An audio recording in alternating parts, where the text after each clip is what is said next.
Okay. Good evening, everyone. So welcome to the third public meeting to discuss the draft plan and the guidelines of the Heritage Conservation District. My name is Dominique Tremblay. I'm the Director of Planning, Building and EcoDev for the Township of Russell, and I will be one of the presenter tonight. I think we're not seeing the slideshow anymore. I'm trying to pull it up now.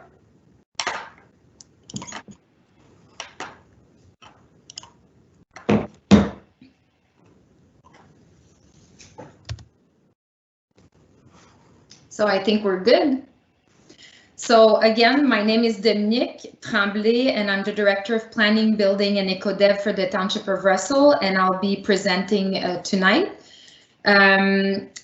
With me tonight, we'll have Alex Jolicoeur, who's also a planner for the Township of Russell. There's also members of council that I wanted to thank for attending this public meeting. And also from MTBA, which is the consultant that the Township of Russell retained to prepare this report and the background, and that has been working with us for the last 2 years on this project. We have Mark Brandt and Carly Farmer that will assist us throughout this presentation. Tonight, we'll go briefly over the context of the HCD study, and we'll be focusing on the draft plan and guidelines. Our last 2 public meetings each went really in detail about 50% of the draft guidelines. Tonight we'll be going over the draft guidelines section, but we will be doing this more briefly. The guidelines being presented include changes done to address some of the questions, concerns, and comments that we have received to date.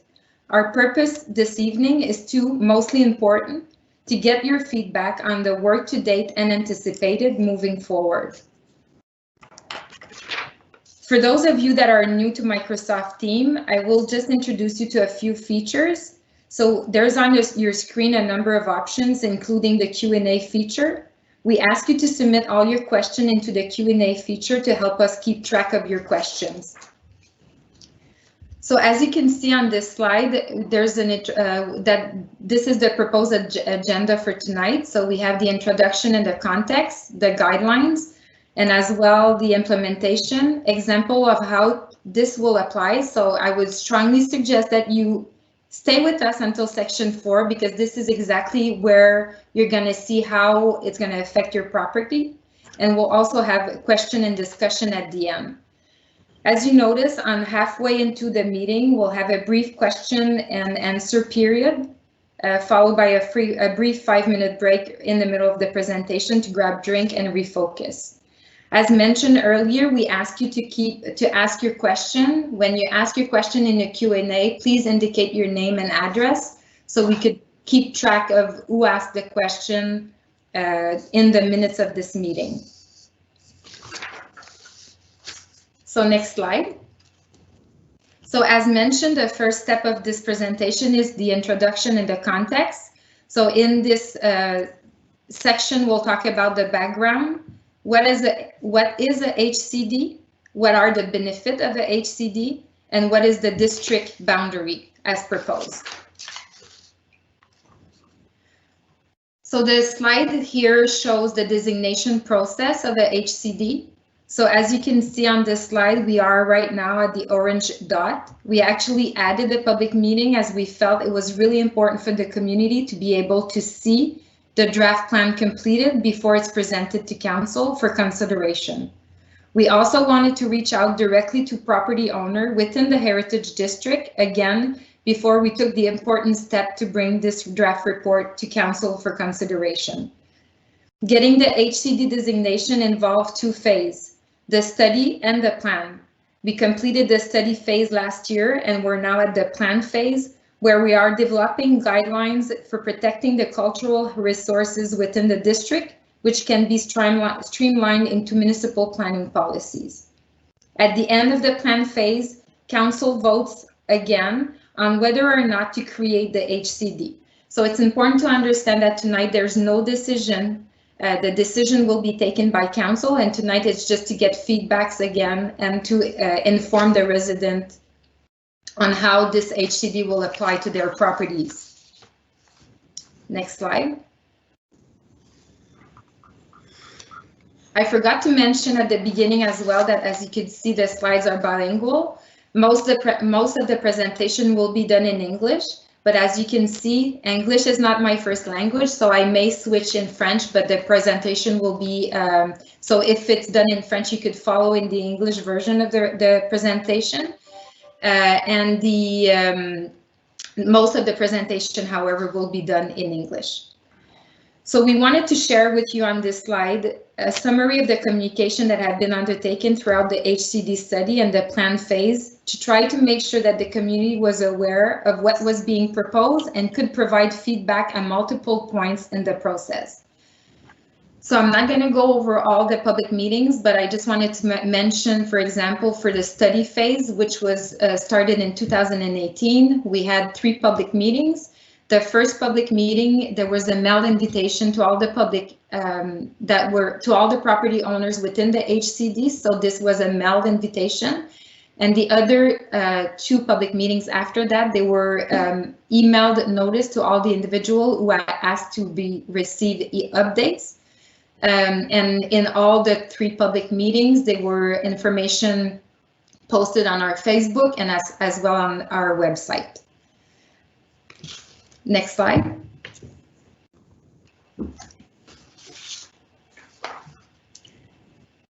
So the HCD was approved by council in April 15, 2019. So basically it was approved to move forward with the plan phase in May 16, 2019. So there was an email notice to all individuals again who asked it to receive updates. Just to confirm that council approved us to move with the proceeding of the plan phase. And since then, there's been 2 public meetings in 2020, and now we're at the 3rd public meeting that a notice was sent to all the public that were property owners within the proposed HCD. As demonstrated in the 2 slides, this one and the previous one, this was a total of 6 public meetings, and this project has been going on for the last 2 years.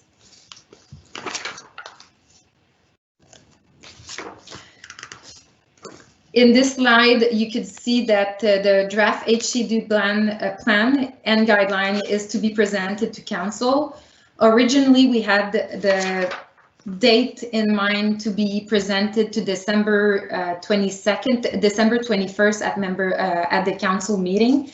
However, we've been receiving for the last couple of weeks emails of concern, question, and comments, and we want to make sure that when we bring that report to council that all of those concerns and questions are answered. Therefore, we are not planning to bring this report in December, and we will push it to the new year, probably beginning of 2021. If you want to be informed of when the meeting date will be, we ask you to communicate with us. Our email will be at the end of the presentation. It's also on the website, just to let us know that you wanted to be informed, and then we'll send you an email to let you know about the next steps. Next slide.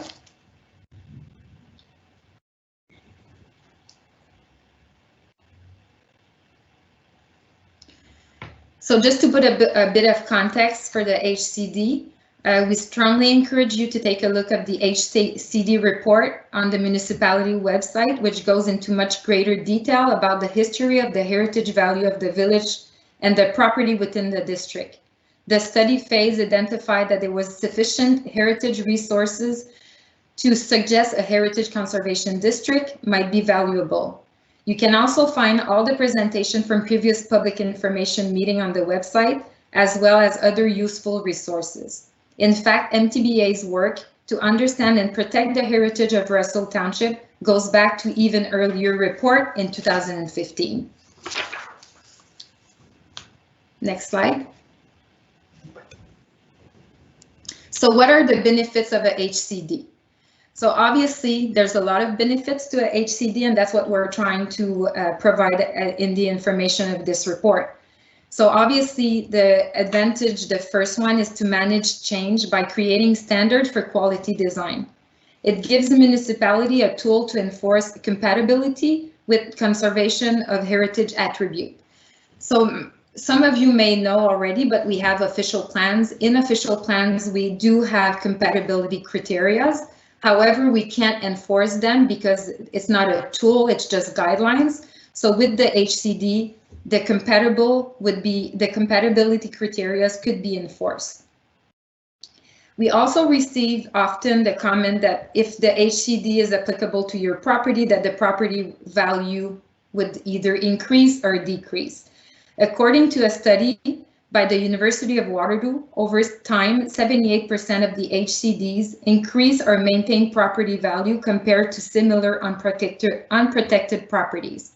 So again, this report, I believe it's on our website. It's a report done by University of Waterloo, and it's really interesting. So if you want to entertain yourself and know a bit more about the HCD, I invite you to read this report. We already have some bylaws, as mentioned. We already have the official plan. We already have the zoning bylaw. We already have the Ontario Building Code that would shape what use are permitted on properties, that would regulate the minimum setback and how things are being built. However, those tools, again, are not enforcing compatibility. Without an HCD in place, a property owner can demolish an iconic building in our community, such as the Painted Lady, and built a new 5-story tall mixed-use building with hot pink metal siding, and provided it meets the applicable zoning, it meets the code, the building code, we have few tools at our disposal that could prevent this. Obviously, this is an extreme example, but we want to convey what the advantage of a HCD can offer. You'll hear the term compatible and compatibility used quite a bit throughout our presentation tonight. Before we get ahead of ourselves, what is compatibility? It's defined as the relationship of any new intervention to the existing context within the HCD. For it to be considered compatible, it must be respectful of the heritage character and significance of place, building our heritage attribute. Respect is found through reliable scale proportion, materials, and other similar measures discussed throughout the HCD guidelines. This includes both visual appearance and physical properties. Next slide. So this is the HCD boundary. So as you can see, it's part of the village of Russell. After much careful analysis and consideration, we have arrived at the recommended HCD boundary line. It is centered on the river and surrounding historic commercial and residential core with the intent of protecting key views, streetscape, first impression when entering the village. This is the area where the greatest concentration of heritage resources and where substantial feature development and redevelopment pressure can be anticipated. However, through careful management of change, the heritage value can be conserved. The proposed boundary of the Heritage Conservation District is illustrated on this slide. This area includes all the properties on both sides of Mill Street, Main Street, Parallel Street, as well as part of Concession Street, South Russell Road, Castell Road, Craig Street, Church Street, and Bank Street. This also includes the Concession Street Bridge, portion of the Castell River, and its shoreline. Next slide. Okay, so I'm going to start and do some slides, give Dominique a little break. So as part of defining the boundaries of the Heritage Conservation District and to determine whether there was heritage attributes and heritage buildings that were worth protecting, MTBA actually went out and they did individual property evaluations for every single building in our study area. So the map that you see here is actually the study area, so it's a little bit bigger than the actual HCD boundaries that are proposed. But they went through and they identified for each of those properties the kind of key features of those properties that were heritage attributes and worth protecting. And they also gave each property an evaluation between 1 and 4, 1 being a key property and 4 being a non-contributing property. So the map is color-coded, so it'll give you kind of an idea overall. The dark orange properties are key properties. In kind of a lighter orange, pinkish color are key open space properties. And then in dark blue, purple color is strongly contributes. Green is somewhat contributes, and 4 are the non-contributing properties in gray. So this will just kind of give you an overview of where we're coming from in terms of these evaluations. These evaluations are really important because this is what defines what's protected about each property. So each property includes a list of those heritage attributes, and these attributes are what's protected by the guidelines which follow. It should be noted that in some cases, even a significantly contributing property would not be subject to some of the guidelines if that feature is not identified as a contributing heritage attribute. So for example, a significantly contributing property that has asphalt shingles would not be subject to guidelines that encourage retention of original pressed metal roofs, because obviously the pressed metal roof, if there ever was one, has already been removed. So the intention of the Potential Heritage Conservation District is not to freeze this area or these properties in time, but rather to help manage change in order to preserve the feeling and character of Old Russell Village that so many community members identified as one of the things that attracted them to Russell or that make Russell so special to them. Near the end of our presentation, we'll actually go through a couple of property evaluations, so you'll see what they look like, and walk through some of the permit process and application guidelines, so you can get a better idea of how the property evaluations and guidelines work together and how they impact property owners. So this is going to give you, hopefully, a better understanding of what it would mean if the HCD is approved. There's not anything. Sorry. So the recommended objectives of the HCD. So really, the objectives that we set out in the Heritage Conservation District Planning Guidelines, that's what we're trying to accomplish. It really comes down to managing change in a way which celebrates and respects the heritage values of this place.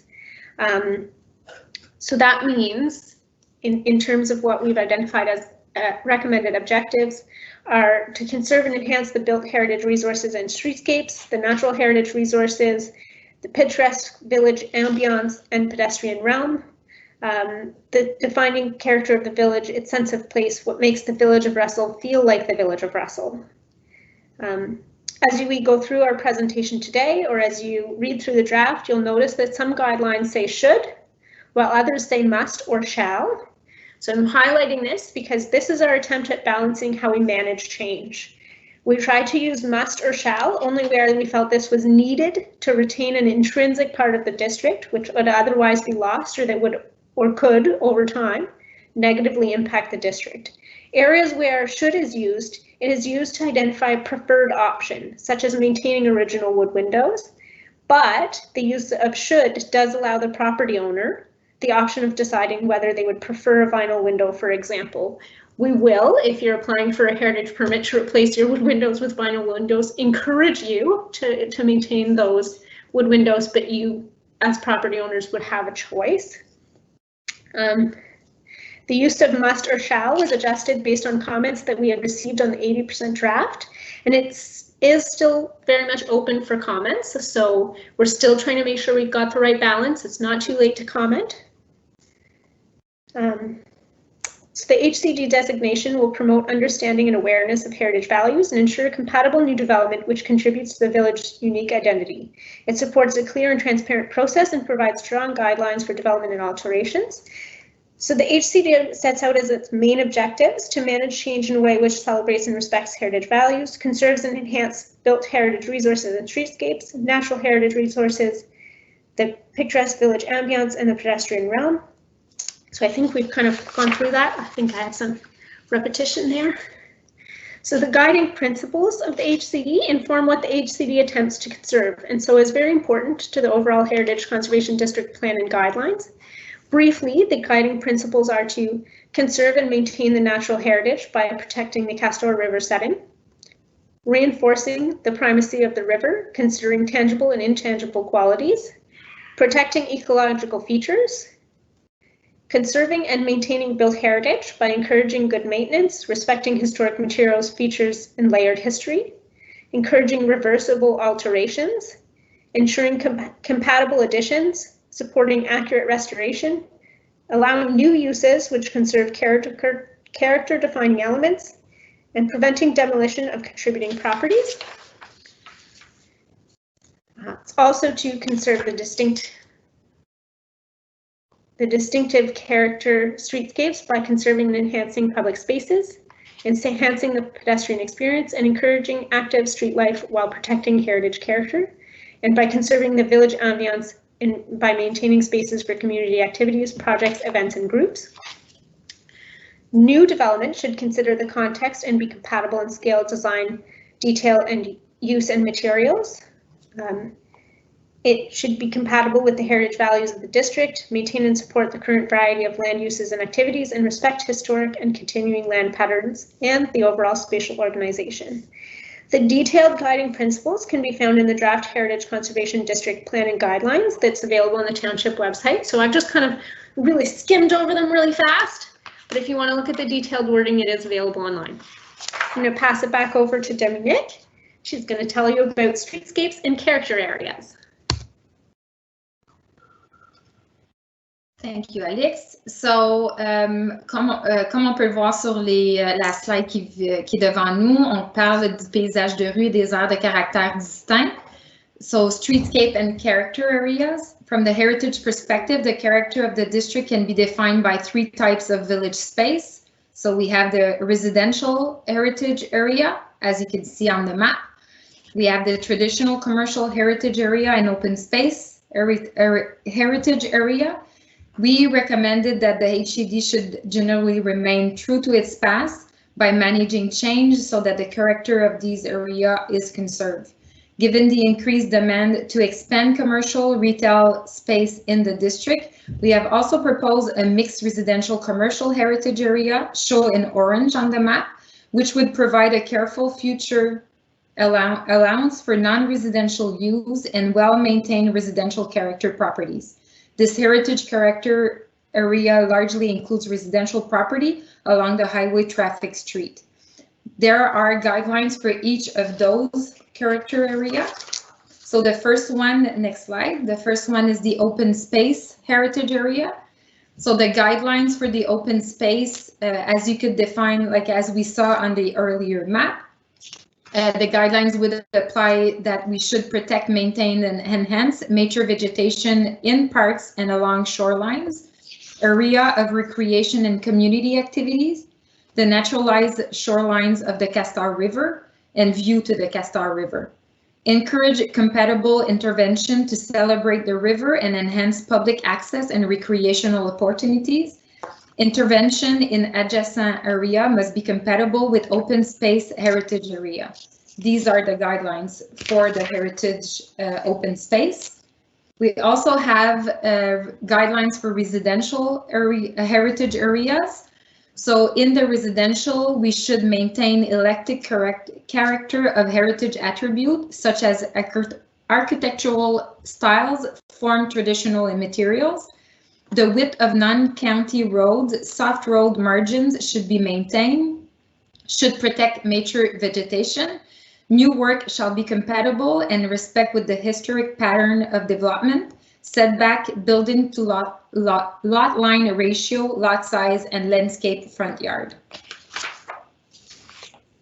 So the commercial streetscape also has an eclectic collection of building with a variety of architectural styles, form, and material. So the guidelines for the commercial is that that all intervention to be pedestrian ROM should be completed. It should be complemented to the heritage character. Small commercial street front setback shall be maintained. And we know that the traffic is an ongoing challenge on these county roads, so traffic calming measures to help protect or improve the rural ambience are encouraged, and of course, to protect trees.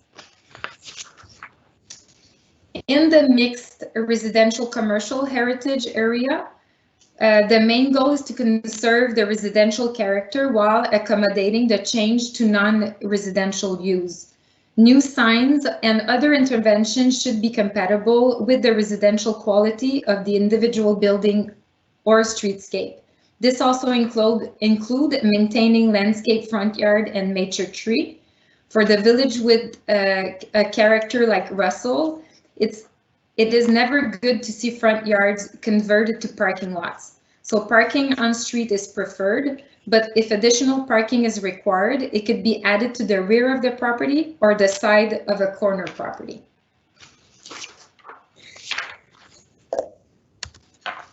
Now we're going to talk about some guidelines. We're going to start with the urban planning in the public realm. So we're going to talk very briefly about viewscapes, traffic management, the Concession Street Bridge, street furniture and lighting, and signage and wayfinding, heritage interpretation, and public art. So viewscapes. Viewscapes are defined as visual relationships between an observer and the built form and natural features of the district that contribute to its picturesque character and influence user experience. So some key guidelines that apply to viewscapes are that new construction additions and alterations visible within the public realm viewscape shall respect the historic visual relationship, such as by discreetly locating the new work or matching established proportions and densities. So measures to reduce visual clutter, such as removing unused utility lines and poles, are strongly encouraged within the public realm viewscape. However, active and useful utility lines and poles can provide a layer of character and memory to the village landscape. So a number of important viewscapes were identified throughout the proposed HCD that help give it its unique character. So these include the panoramas of the river from the Concession Street Bridge, as seen here, but it also includes the Mill Street streetscape, Concession streetscape, Castor Street, the framed view of the Land Registry Office, Craig Street termination, and Bank Street termination. If you want to know more about those, I'm going to suggest you take a look at the guidelines that are available online. We're not going to go through them in detail, but the information is available on the website. So traffic management.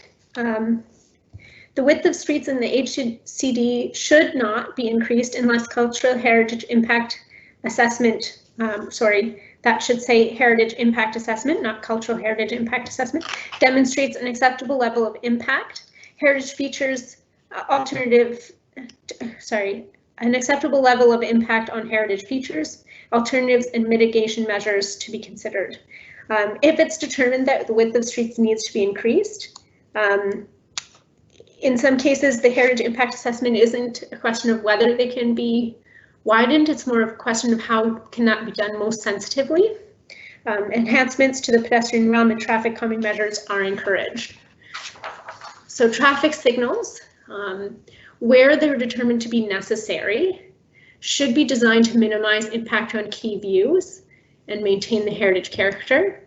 Improved linkages between commercial core and existing cycling and active transportation networks are encouraged.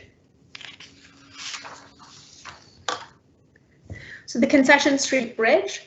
So the guidelines for the Concession Street Bridge encourage maintaining the existing bridge, but if replacement is required, it should maintain driver and pedestrian views of the river and sidewalks.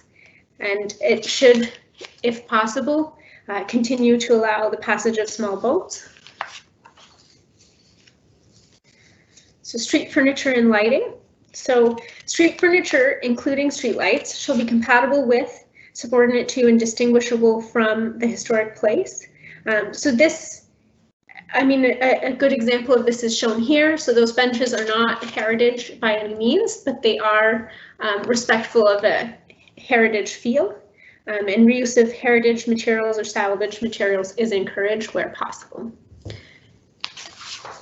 So signage and wayfinding, heritage interpretation, and public art. So the guidelines encourage that all new or replaced municipal signage should be coordinated and compatible with the Heritage Conservation District. And development of a commemoration and interpretive strategy for tangible and intangible heritage in the HCD should be developed to foster public awareness and is encouraged, including the expansion of the Heritage Plaques program. and compatible public art is encouraged. So this gets more into stuff that would be more likely to be on private property. So now we're going to look at intensification and new construction. So we're going to look at building height, lot size and frontage, new infill construction, new additions and alterations, garages and outbuildings, and parking. This does apply to public and private property owners. It's just that in most cases, there aren't that many public properties within the district. Okay, so in terms of building height, the building height for all new works shall be compatible with neighboring buildings, streetscape, and key viewscapes. Heights allowed in heritage areas shall be residential, in residential heritage character areas, should be 1 to 2.5 stories. In commercial areas, 2 to 3 stories. In mixed residential commercial areas, 2 to 3 stories. Up to 4 stories could be considered with a heritage impact assessment because there is some historic precedent for that as seen in the photo here. So lot size and frontage.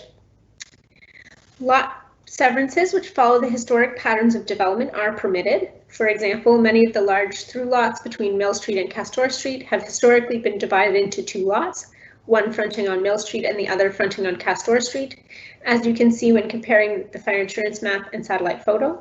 The illustration at the top shows the red dashed line doing just that.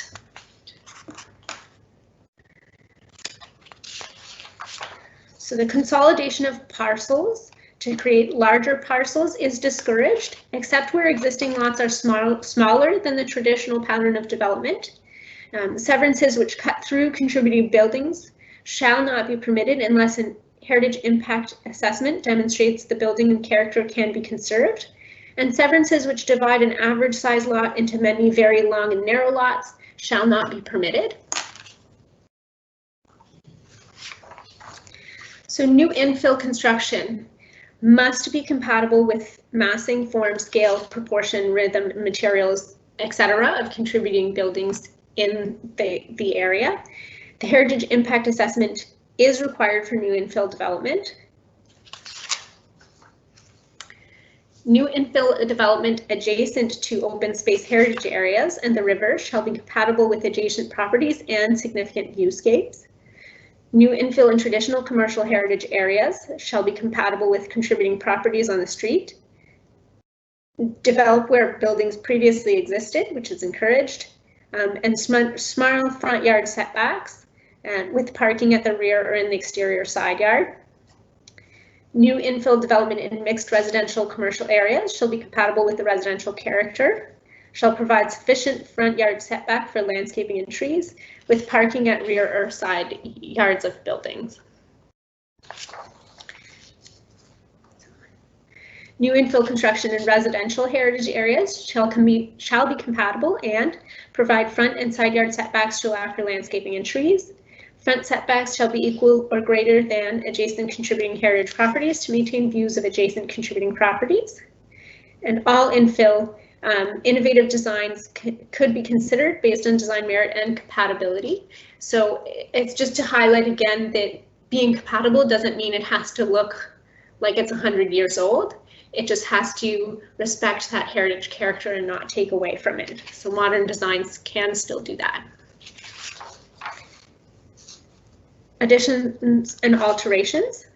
So locating additions to minimize visibility from the street, river, or other public areas is encouraged. New work visible from the public realm must be compatible in design and materials and must be sympathetic and subordinate to the existing heritage building. New work should reference the existing building. So just to be clear, when it says compatible in design and materials, it does not mean that it has to be the same materials. So for example, when you're looking at the registry office building here, though this is a bit of an older edition, you'll see they used a brick, which is compatible with the existing registry office, but it's not a Russell red brick, the same as the registry office itself. So it doesn't need to be the exact same material. It can be and is generally encouraged to be a slightly different material, so you can tell the difference between the heritage building and the addition. So new work should be distinguishable from the existing building and designed in a contemporary manner. Significant architectural features and heritage attributes visible from the public realm shall not be removed, obscured, or concealed by a new addition.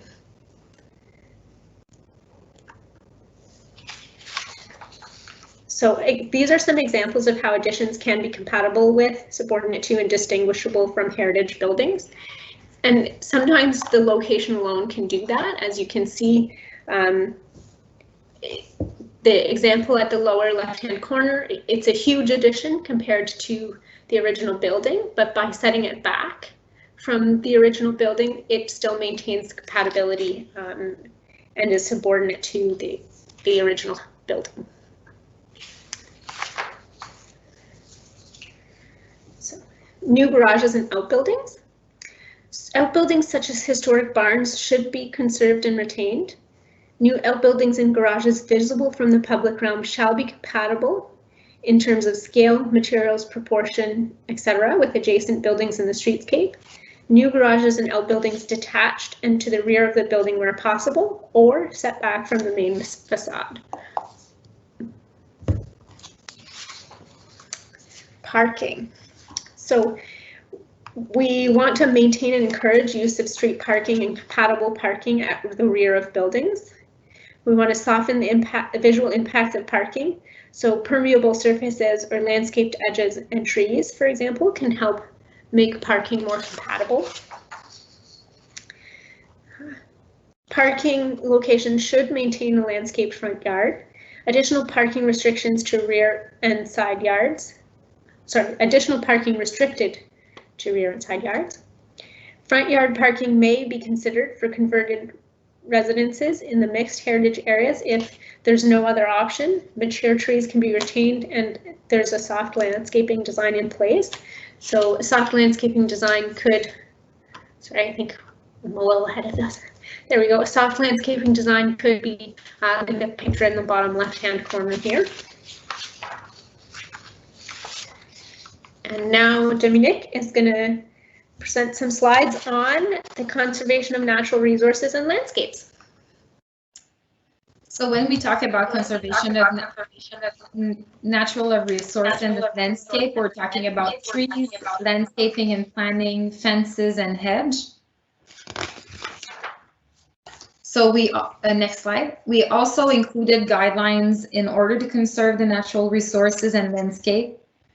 So the guidelines that are included in the report are to maintain existing mature tree when possible. Commercial streetscapes should be designed to support new trees to restore and enhance the tree canopy. New tree planting shall be compatible with significant viewscape. Utility lines should be located to support tree canopy when being relocated.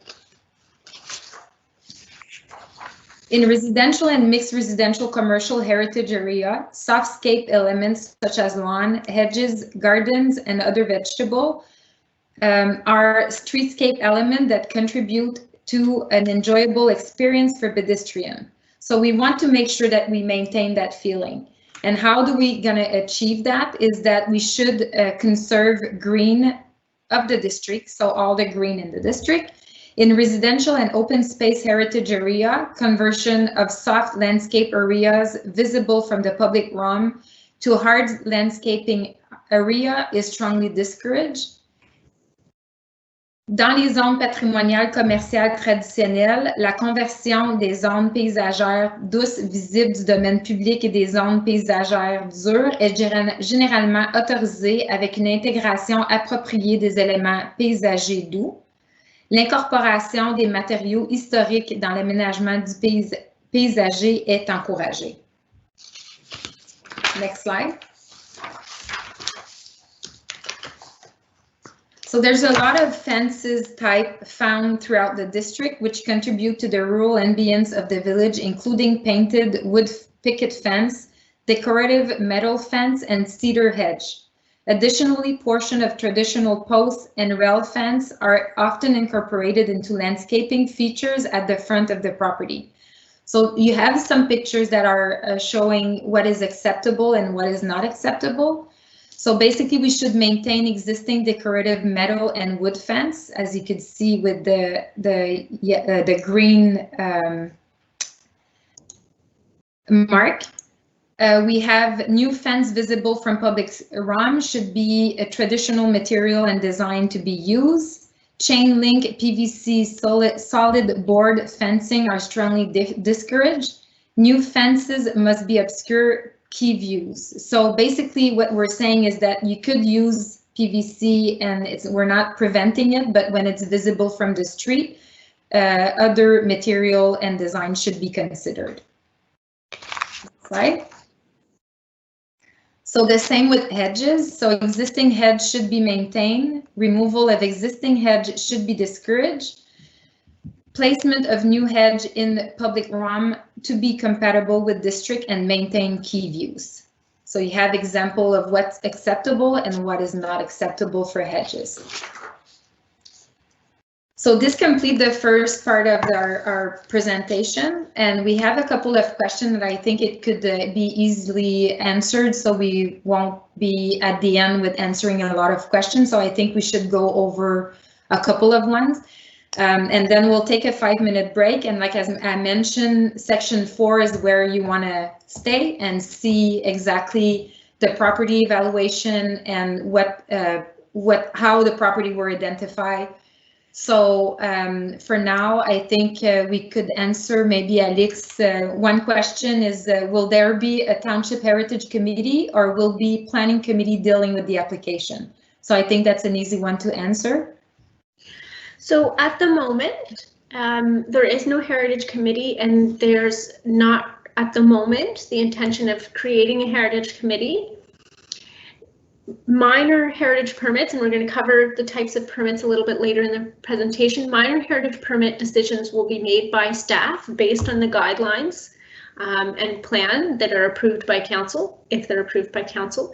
Major heritage permits would go to council for a decision. If the decision of a minor heritage permit is appealed, it would go to council for their consideration, and if a major permit is appealed, it would go to the local planning appeal tribunal for review. And I'm just going to add that one of the reasons why we didn't want to include too much people to review the application is the time review.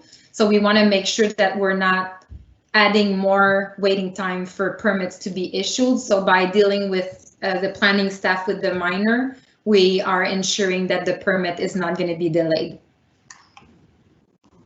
So the next question is, Mr. Baker, what councillor are participating in the meeting? I saw Mr. Mike Tarnowski that is attending, and I can't see who's attending, so I can't really confirm at this point if there's any other councillor. If there's councillor, maybe send me a quick email saying that you're attending, and I could respond to Mr. Baker a bit later during the meeting. The next question is, there are criteria that outline what should items will be passed accepted, or if should is should not all something that needs to be formally defended in any application. So, Alex. So should is like the best case scenario. This is best practice. So we're identifying by using the term should what we'd like to see, but use of the word should is intended to convey that property owners in those situations can choose to do something other than best practice. So I'm going to use wood windows as an example. We're going to get to those guidelines. Wood windows, original wood windows should be conserved. They should be kept where possible. However, if a property owner chooses to not keep those wood windows, the guidelines as they're drafted right now would allow that property owner to choose to replace them with a modern design window, and that could be a vinyl window, for example, and there are some criteria that we'll set out to say, like, okay, well, if you're switching from a wood window to a vinyl window, it should maintain the form and the division of panes that the original wood window had. So that's just to kind of give you an idea of what it means when we say should. It's best practice. That's what we'd like to see. We'll encourage you to do that, but ultimately property owners have the option of doing otherwise. I just got a message. Cindy Saucier, and one of the councillors, is with us this evening. So just to go back to Mr. Baker, so André Brisson, Mike Tarnowski, and Cindy Saucier confirmed that they are watching the presentation. I'm representing the Masonic Lodge in Russell. The lodge building is a commercial. This is in the commercial district. Does this mean that the building will be classified as a commercial building? So I already answered. I don't know if that's the answer that they're looking for, but the building is already zoned in the zone village core, so it's already zoned commercial. And I just mentioned that the HCD does not change the use of the building. So I don't know if that's what the person is looking for as an answer, but if not, just please resend another question. I'm representing, no, that's the same, sorry. There's another question. Are the buildings within the district considered or designated heritage building if this plan is approved? So Alice. So there's under the Ontario Heritage Act, there's two types of historic designations. There's individual property designations that would designate an individual building, and that's a Part 4 designation. There's also a Part 5 designation, which is the district as a whole. So when a district is designated, those properties are designated heritage as part of the district, but they don't hold individual heritage designations for each building. The difference a little bit is that the district really focused on the overall feel of the district, whereas the individual designations, it's specific to that property and it can sometimes be more detailed in terms of what it's protecting about that specific property. I want to be really clear that in terms of municipal heritage designations, like the designations we're talking about today is the Part 5. And it does not apply to anything with inside buildings at all, ever. So that's just to make that clear. Even if it's designated as part of the district, it won't prevent you from making changes inside of the building. I hope that answers the question. And again, if we're not answering the question correctly, or if that's not the right answer that you're looking for, don't hesitate to resend another question. Is there some way to create a central park or sitting area similar to the other municipality in our area, such as Winchester and Chesterville? So this is maybe something that's a little bit outside the scope of the Heritage Conservation District. So the creation of parks is something that's kind of managed through our Parks and Recreation Department. Obviously, the Heritage Conservation District supports maintaining and keeping green spaces. So the Heritage Conservation District guidelines would support that type of development that had like a small seating area or a small park area, but they are not the tool that we would use to create a park. That would be something that would go through our Parks and Recreation Department. We'll go over two other questions and then take the break. So who managed the HCD process? So the HIA process, so you're HIA, sorry. Okay, the HIA process, you're specifically referring to the Heritage Impact Assessment. So I'm going to answer that. The Heritage Impact Assessment would be done by a third-party heritage consultant. So if a Heritage Impact Assessment is required for the type of permit someone is applying for, let's say for a new infill development, they would have an external third-party heritage consultant prepare that Heritage Impact Assessment that would then be submitted with their permit application. I'm going to answer the other question as well that Dominic said, who managed the HCD process. So generally the HCD process would be managed by the planning department. And as I mentioned earlier, depending on the type of permit, minor or major, decisions are made by the planning department or council. And again, that's still part of the draft. So there is still room to make adjustments there if we have suggestions for another kind of management or structure for making decisions on different applications. Okay, so last one before we go to break. Can we be forced to become a heritage building? So in terms of the Heritage Conservation District, council will make a decision, and that decision of council would apply to all of the buildings in the potential district, whether somebody had said they agreed or not. However, anybody who makes comments at a public meeting or who has made comments in writing in advance of the decision of council has the right to appeal that decision. So it means that, yes, council can make a decision saying that a property is in the Heritage Conservation District, even if somebody does not want their property to be in the district, but that person has the right to appeal that decision. Thanks. Alex, this is Mark. Perhaps I can just add one thing to your answer there for further clarity. When someone says a heritage property, they're normally referring to, as you were explaining earlier, a Part 4 heritage designation, which is the individual property, which has more restrictions than what we're doing here, which is the district, where individual properties, the character defining elements of those properties that are visible from the public realm are important, but not the entire property.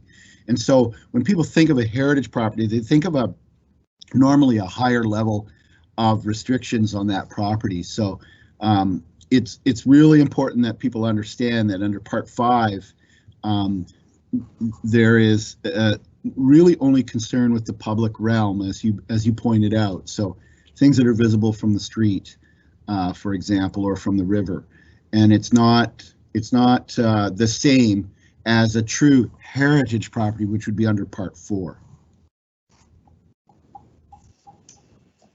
Thanks for the information, Mark. As mentioned, if that doesn't answer your question, and if you wanted to see maybe your property evaluation, then you could also send us an email, and it's something that we could send to you to review. So we'll take, there's a lot of questions still. We'll take a 5-minute break. So we'll be back at 7 o'clock. And as mentioned, not that the information that we just went over is not important, but what you really want to see and how it's going to affect your property is coming. So please come back, and we'll be back in 5 minutes, so at 7. Thanks.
Is everybody back? Alix? I am. Nat? Oui. Okay, parfait. Can everybody still see the slides? Yes. Okay. So welcome back, everybody, from your very brief break. We're going to get into the second half. We do, again, want to acknowledge that we know there are lots of comments, and we will get to them. There is another question period at the end of the presentation. We're just trying to keep it a little bit on track. We're worried that if we keep answering questions until the questions run out, we'll be at this all night, and some of the rest of the presentation will answer some of those questions or help answer some of those questions. So we're just going to dive right into the second half. So we're going to cover the conservation of built resources. This includes materials, roofs and roof lines, porches and balconies, doors and windows, architectural details and decorative elements, commercial storefronts, commercial signage, and modern equipment. So we're going to start with materials. So traditional materials should be maintained in good condition. Removal of contemporary or inappropriate materials at the end of their life is encouraged, and repairing and restoring newly exposed original materials or replacing with compatible materials is encouraged. Durable, high quality, compatible contemporary materials are acceptable.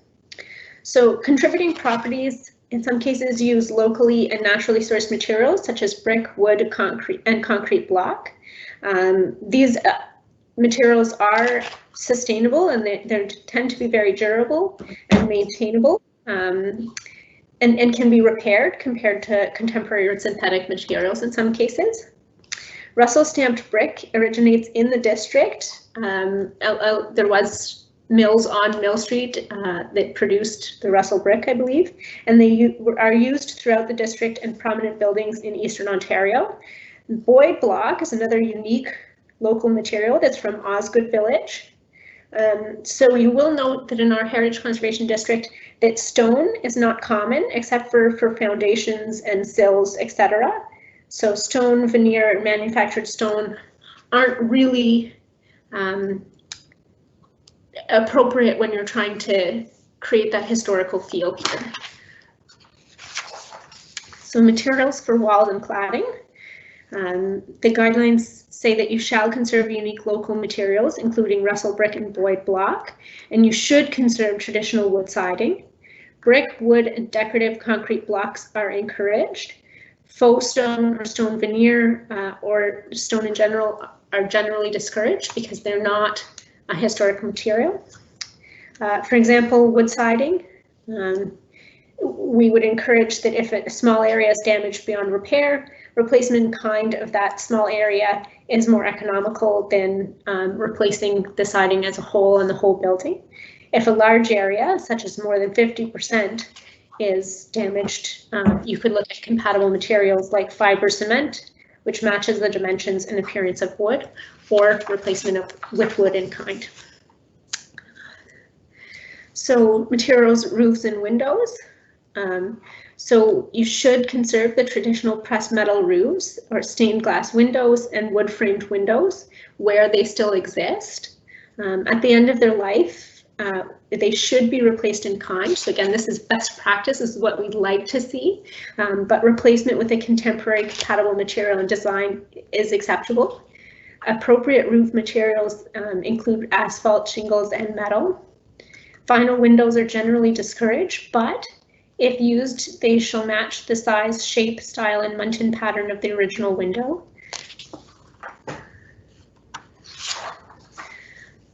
So roofs and roof lines.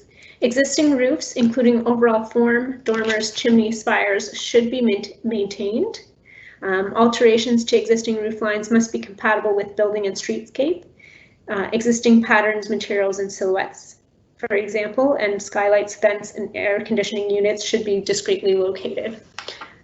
So I just want to highlight that this is where the roof line is identified as part of the heritage features of the house.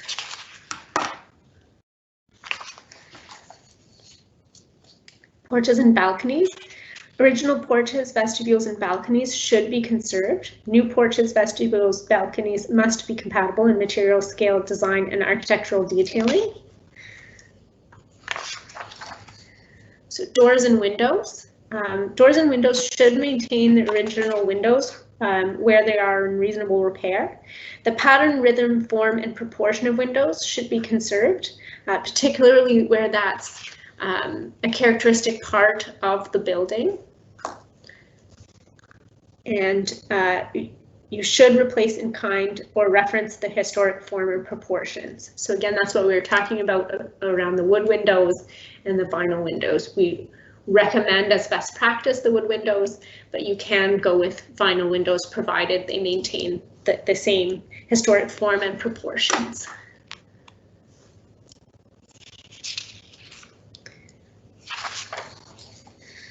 So for doors and windows, filling in windows or door openings is discouraged. New openings should be based on evidence or located discreetly, and they should coordinate window replacements with all windows in a group, so one facade, for example.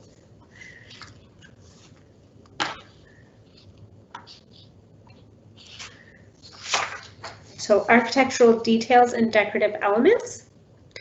So you should conserve decorative architectural features.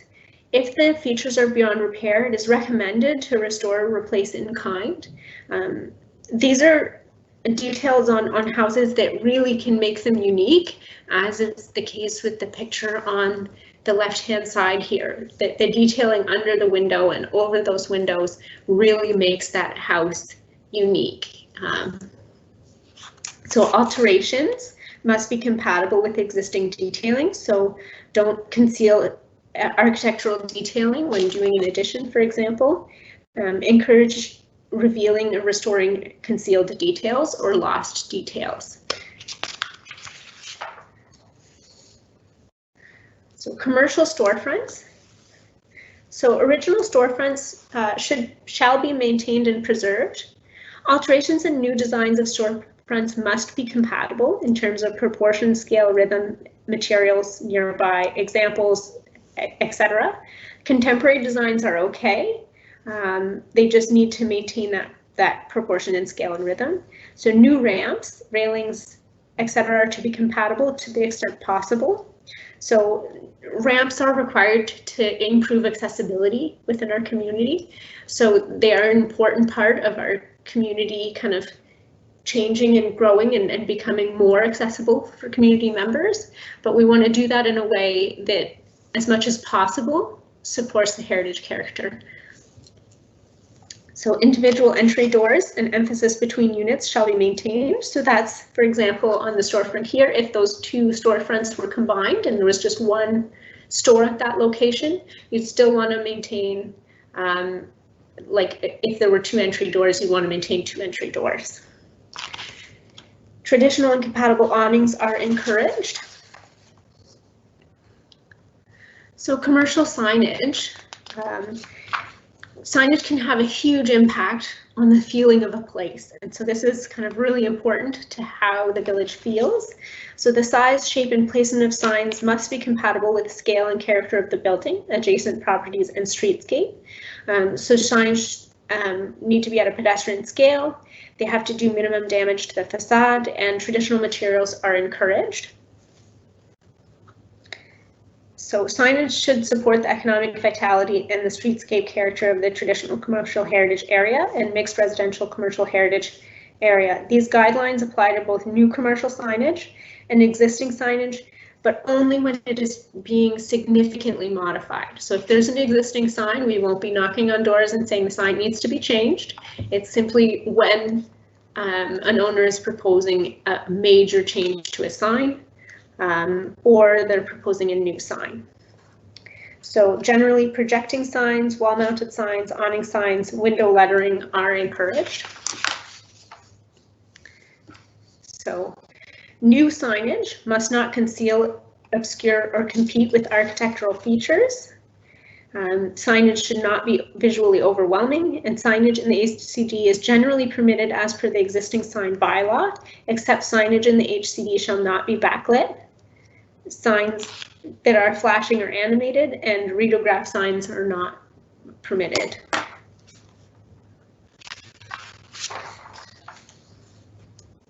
So signage on converted residences in that mixed residential heritage area, the character area we showed on one of the maps earlier, they should be compatible with the residential character.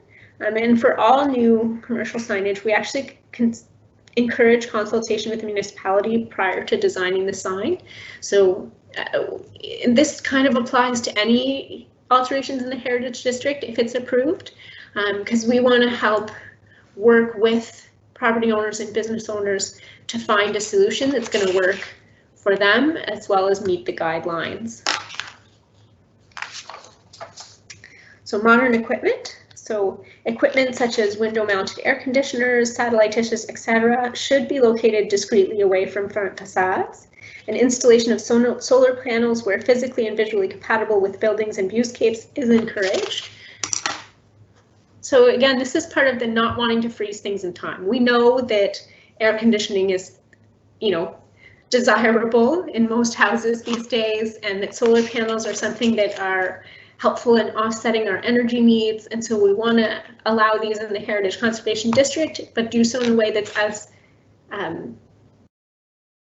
compatible as possible. So I'm going to hand it off to Dominique, and she's going to go through some types of conservation and restoration.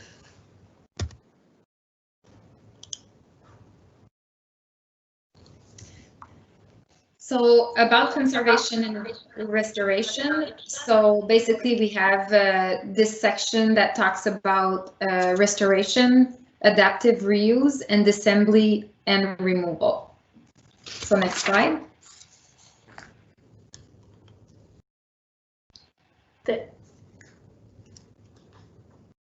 So when we talk about disassembly and removal, it's basically, when we talk about disassembly, it's the contrast of demolition. The term of disassembly refers to the careful dismantling of a building in order to salvage component for reuse and recycling. So we're going to talk about disassembly of contributing properties and non-contributing properties. So again, disassembly and removal. So we have two types. So basically the first one is when you're thinking of disassemble or remove a property that is not contributing. That is contributing to the district. So you're going to be permitted to not permitted to do so unless it's structurally unsound, compromising public health and safety. It's severely damaged by a catastrophic event. There is a proposal for compatible new building, disassembly to allow for the salvage of component and or material. So basically those are the only way that you could be permitted to basically demolish a contributing building. Disassembly and removal of non-contributing building properties. So basically it will be generally accepted once the heritage permit of the replacement structure is approved. So we had a couple of questions about the implementation and who would manage permit. So this is the section where we're going to answer those questions and what type of permits would be applicable. So what doesn't change is that the work still need a building permit. So basically, as mentioned earlier, if you were planning on building a garage, an extension to your house, you would need to obtain a building permit and make sure that it complies with zoning. The only added piece of is that work must be applicable for the applicable heritage guideline. If approved, we are encouraging coming early in the planning process to make sure that we meet and discuss what your plans are and talk about ideas and plan and answer your question and get early feedback from the municipality to see what if your project would meet the guidelines as proposed in the Heritage District. Next slide. So basically in the report, you could see all the type of work that could be identified. So basically routine maintenance, and beside that type of work, you'll see if a permit is required based on if your property is contributing or not contributing. And it's going to mention if your permit is minor or major based on the type of work. So there's two kinds of permit. So there's the permit that are major and minor. Minor are reviewed by the planning department, as mentioned earlier, and major permit are reviewed by council. Many type of work would not require the heritage permit at all, mostly maintenance and repair of existing. Also, these change only applies to area that are visible from public street, not hidden corner at the backyard, or certainly not into the interior of the building. So it's important to mention, and I think it was mentioned as well by Mark, that we're basically asking permit when it's visible from the street. The general idea is that you'll need a permit if you're making significant change to your property. If you're replacing wood windows with identical wood windows, no permit will be required. Vinyl replaced by vinyl, no permit. So those are just examples. Wood replaced with vinyl, minor heritage permit would be required as per the table that you're seeing in front of you. Changes to non-contributing building, which affect the streetscape, should be adding or removing a porch, for example, will also require a permit. Follow the guidelines. Approval should be straightforward.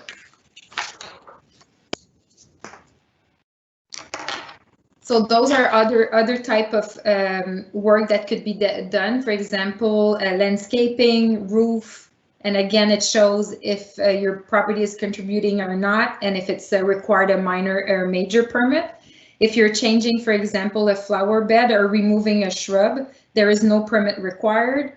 But for example, if a heritage permit is required, if you're converting your front yard to a restaurant patio. So those are examples where a permit would be required because it's a major change and it would require a permit. Next slide. If a new garage or shed is visible from the street again, then a heritage permit is required. If not, then you just need the usual building permit as required and the zoning approval. If an addition to a predominant is in a predominant location, it will require a major permit. But if it's a small and not visible from the street, a minor permit is sufficient. New construction and the disassembly are always major permit. If disassembly for non-contributing building, the major permit is for the new construction. We included some of the common type of work in the presentation today, but you're encouraged to review the implementation section of the Heritage Conservation District and guidelines for the full breakdown or when and what type of permit would be required. So if you have a project in mind and you're thinking that this would prevent you to proceed with the project, we encourage you to consult the property valuation, your property valuation that will give example later on in the presentation, and review the section where permit would be required, and contact us and we'll go over the process and explain to you what we would be looking for and if a minor or a major permit would be required for the type of work that you're looking to do. So next slide. The provincial policy statements state that significant built heritage resources and significant cultural landscape shall be conserved. Where significant intervention are proposed or where proposal deviate from the guidelines, the municipality may require the heritage impact assessment to demonstrate the heritage value that will be conserved. Heritage impact assessment include alternative options studied and recommend mitigation measures to minimize or eliminate negative impacts to the heritage attributes of the district by any proposed intervention. We want to work with the developer and the homeowner to come up with a design that is compatible with the design guidelines. They are prepared by a third qualified party. Next slide.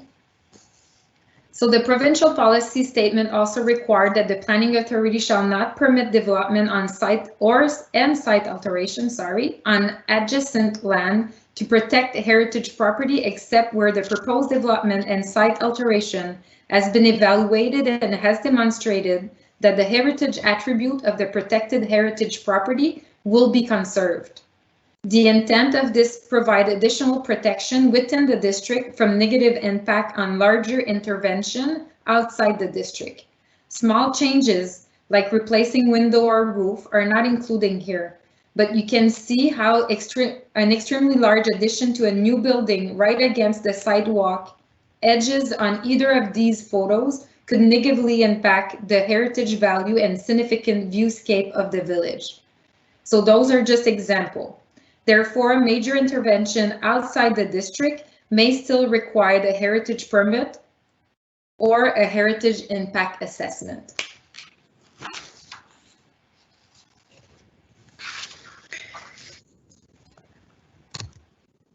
So now we're going to talk about examples of how this will apply. So we've talked a lot about guidelines and we've mentioned these property evaluations a few times, and how it all comes together and affects each property, I think, is really important. So we're going to explore that a little bit with 3 examples. So we're going to start with the first property. So I will note we've blanked out the addresses because we wanted to make sure we're not singling out a single community member. And I want to be clear that the following examples are hypothetical scenarios. So they are not based on actual applications for these properties. This is just to illustrate what we're talking about tonight. So this is the first part of the property evaluations for a property in the proposed Heritage Conservation District. And you'll note that it has, like, the address would be up here above where it says mixed residential commercial heritage area. So it identifies the heritage area that the property is in. It identifies whether it's a key property or all the way to a 4, a non-contributing property. It identifies the style of the architecture for the house itself, and the types of architecture that are found in the district are defined in the Heritage Plan and guidelines that's available on our website. We didn't get into that tonight, but it is available if you're interested. Where it's known, it includes the construction date, the construction materials, and the sources of information. So in some cases, the source of the information is observations, because MTBA went around and again did the evaluation of each of these properties individually, and so sometimes there isn't a lot of historical information necessarily available, so it's based on what could be observed. So this is the second part of the heritage evaluation, and this is where it defines the heritage attributes. So this is kind of a really important piece of the property evaluation. So in this case, it identifies that the building's architectural value and heritage attributes are that it's 2.5 stories tall, that it's a large, well-proportioned front porch with ornate balustrade and 2 pairs of classical style Doric columns supporting the large balcony, a hipped roof with dormer windows, the size, shape, and location of window openings with large contrasting sills and lintels, stained glass window, and oval-shaped window, as well as decorative wood trim, including soffit brackets. And then the associated theme, event, person, or organization. So this won't apply to all properties. It only applies where there's a known historical association. So in this case, the property was built by the Canada Milk Products Company for its manager, who operated the skim milk powder plant on a railway siding at the corner of Concession and what is now the Nature Trail. So the environmental or contextual value, it has a prominent location on the main thoroughfare, has a small front yard setback, and it contributes to its streetscape. So, I mean, what does this all mean? So those are the heritage attributes, and this is considered a key contributing property. What would it mean if the property owner wanted to construct an addition? What would the process look like, and would it be permitted? So the first step is always going to be, and we're always going to encourage pre-consulting with planning staff. So we can talk to a property owner about the heritage attributes that are defined in that property evaluation and applicable existing zoning bylaws, so we can figure out where the addition could be permitted by zoning and by the HCD guidelines if the HCD is approved. So based on the heritage attributes, if someone wanted to do an addition on the front of the building that replaced the front porch and the balcony above, it wouldn't be permitted. Not as of right under the current guidelines, because it would be removing a heritage attribute, so that front porch and those ornate railings and the classic style Doric columns. But addition could be permitted on the side or rear of the building, set back from the front wall of the building, and lower in height than the existing roof line in order to not obscure the roof line, which is also considered a heritage attribute. The addition would not need to be constructed from Russell brick or other heritage material. It would just need to be compatible with the existing building. The new material and design could reference the existing building by using bricks of a more modern design, but a modern siding is also an option. So windows on the addition could be planned to maintain the scale and rhythm of the existing house. And once the addition has been designed, the property owner would apply for a major or minor heritage permit, depending on whether the proposed location was prominent or not. And the heritage permit would be submitted at the same time as the building permit necessary for any addition. The zoning, heritage, and building permit review would all occur at the same time. So again, this is just to give you an idea of what the process would look like for a key property. Now we're going to go to the other end of the scale. This is an example of a non-contributing property. So again, the address would be up here above where it says residential heritage area. It identifies the character area, which is residential, and it identifies it as a 4, a non-contributing property. So this is definitely a contemporary style. It was built in 2008. It's got vinyl/metal siding and asphalt shingles. So what is the conservation district going to mean for this building? So in terms of the heritage property evaluation, the architectural value that's identified, these are the things that are identified as being consistent with the heritage district. So the fact that it's 2 stories, the fact that it has gable and hipped roofs, the fact that it has a small canopy over entrances, those are all consistent with and compatible with the heritage conservation district, as is the medium front yard setback. So because this property is identified as a 4, a non-contributing property, if the property owner wants to replace the roof, the windows, the doors, they don't need a heritage permit. If they are going and they are making a large addition to the building, similar to a contributing property, a heritage permit is required. However, in this case, it's required to ensure that the addition proposed will be compatible with the overall streetscape and neighboring contributing properties on the street. The guidelines that would apply would be related to ensure the scale, location, and materials of the addition did not detract from the streetscape. As discussed, if the addition is not visible from the public realm, then compatibility is not required. So I'm going to look at one more before we go for questions. So this is an example of a property evaluation for a number 2, strongly contributing property.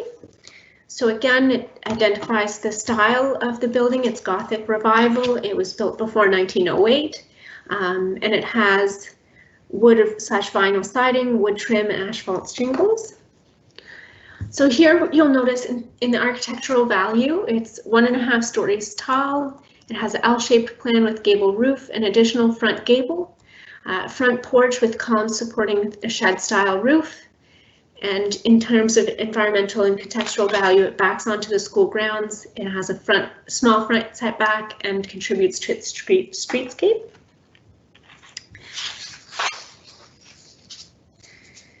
So again, what if the property owner wants to replace the roof with a new roof of the same color and material? So if it's the same color and material, a heritage permit isn't even required. In terms of changing the material color of the roof, if they currently have an asphalt shingle roof and they want to switch to a metal roof, for example, a heritage permit is required, but it's more to ensure that the new roof that's being proposed is compatible. So obviously, given our heritage area, it's quite eclectic. We don't have a color palette that people are required to choose from, but we want to make sure that when somebody is proposing a new material and new color for a roof, that it's not going to detract from the heritage character. So for example, hot pink is out. I know everybody's really disappointed. Hot pink siding was the new trend, but it wouldn't be compatible with the kind of streetscape we have in Russell, and that's the kind of things we'd be reviewing in a case like this, where the material of the building is not defined as one of its architectural value or heritage attributes. So what if in this case they wanted to build an addition? Since the L shape of the house is considered a contributing feature, a new addition would maintain this attribute, but could allow for an addition at the side or an addition at the rear of the building. A heritage permit would be required along with the associated building permit that's already required. For a number 2 contributing property, so if disassembly and removal was being proposed, because this is a question that we've been hearing in advance of today's meeting. So what if I want to demolish a property or a building that's a contributing property? It would only be permitted if it could be demonstrated through an independent report that the existing building is beyond reasonable repair. So I want to highlight there that it says beyond reasonable repair. This means that if a qualified professional identifies that the building needs a lot of work to make it structurally sound and safe, and the cost of that work is not reasonable, then a heritage permit could be issued, allowing disassembly after plans for a new compatible building were approved. So it doesn't mean it's not possible to demolish a contributing property. We just want to make sure that when that's happening, it's because there isn't another alternative. And there are some examples from other cities where additions to existing buildings, like heritage contributing buildings in a heritage district, are significant. They allow for intensification and a lot more dwelling units, for example, while maintaining the heritage character at the street. So it is possible to still redevelop a property and achieve an intensification or more dwelling units or more commercial space without necessarily having to tear the building down. So hopefully these 3 examples give you a better idea of what the designation could mean for your property. And I know they were really brief and we only looked at 3 properties, but I just wanted to kind of look at an actual example of these evaluations and how that would impact a specific property. And this is all, again, if the HCD is approved by council when it's presented early next year. So we are, like the individual property evaluations have been drafted, they are available. So if you want to see your individual property evaluation, you can absolutely email us. We are discussing whether to post all of them online so people can see them and review them without having to come to us and ask for a specific property. The reason we're discussing it is that our heritage consultant has highlighted that in some cases, when the heritage property evaluations are posted online, it can lead to people kind of proactively in advance of council putting a district in place, removing heritage attributes intentionally. And so we kind of want to strike a balance, but at this point, we're considering putting them online because we think it's really important for people to understand like what it is about their property that's being identified as a heritage attribute. So we're going to head to our questions and discussion section. And I want to highlight that if we don't get to your question tonight, or if you think of a question tomorrow, we are going to continue to accept questions and comments by email after tonight's meeting. And my email address is on a later slide. So just here, there's Dominique's email address and my email address. You can email either of us with questions or comments on the Heritage Conservation District. So I've been responding to some of the questions already that they were. Yeah, thanks, Alex. That I've been. Can you put your mute, Alex? Yeah, give me 1 second. So I've been answering some of the questions. Some of the questions were that people were asking about their property evaluation, and I've included your email and mine as well, so they could send us an email. I think it would be a good idea, as discussed with you and I today, that the property evaluation be on our website so that people could refer to it and see exactly what would be protected on their property and how their property was ranked.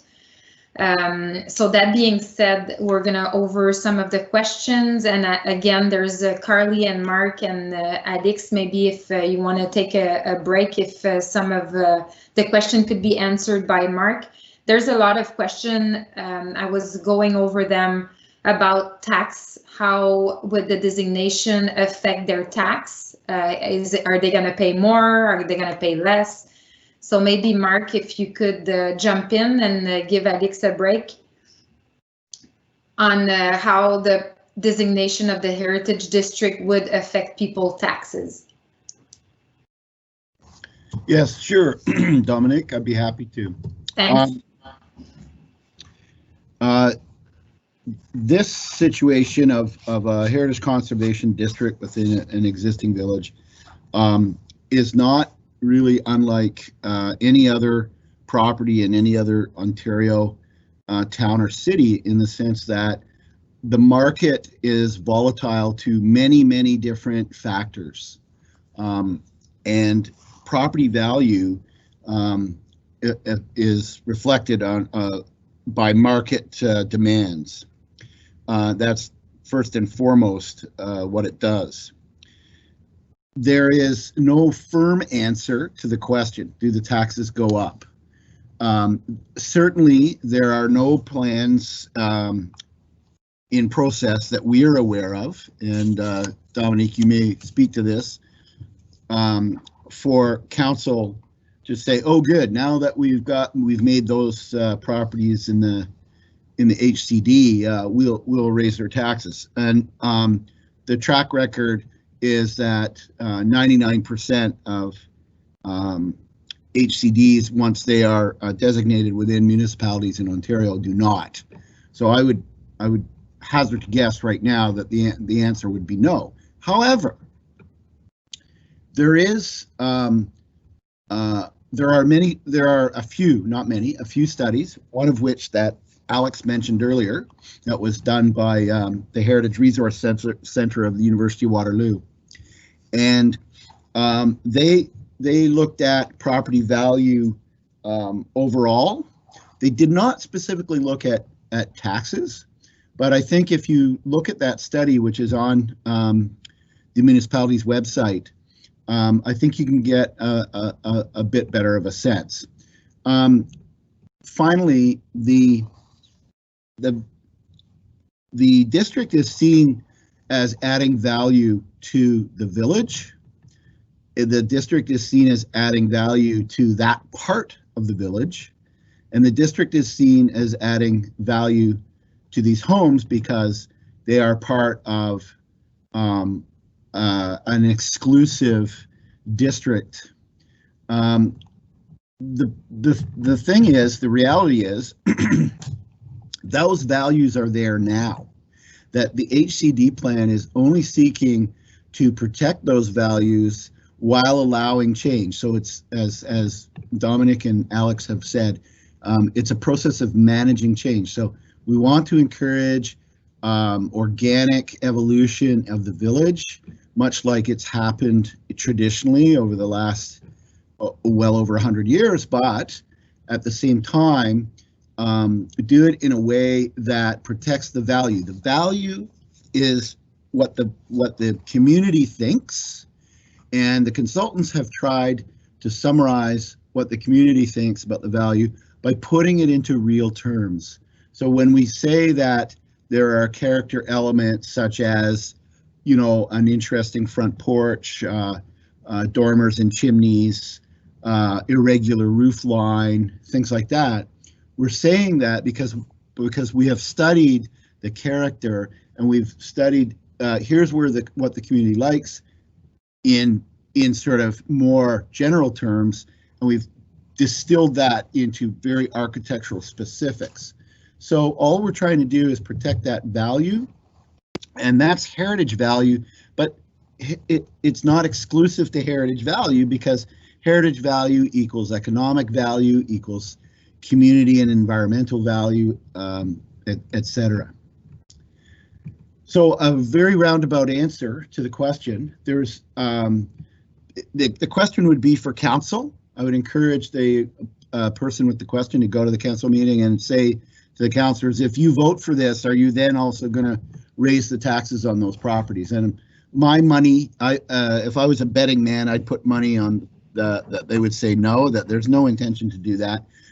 They are seeing the value of the HCD from the wider community perspective, and it's something that the staff maybe can't speak to, and I have a little bit more freedom being an independent advisor, and that is that clearly it's commonly known that there are development pressures all of the surrounding areas around Ottawa, and that includes the township of Russell. And the development pressures are there simply, again, it's a function of the market values.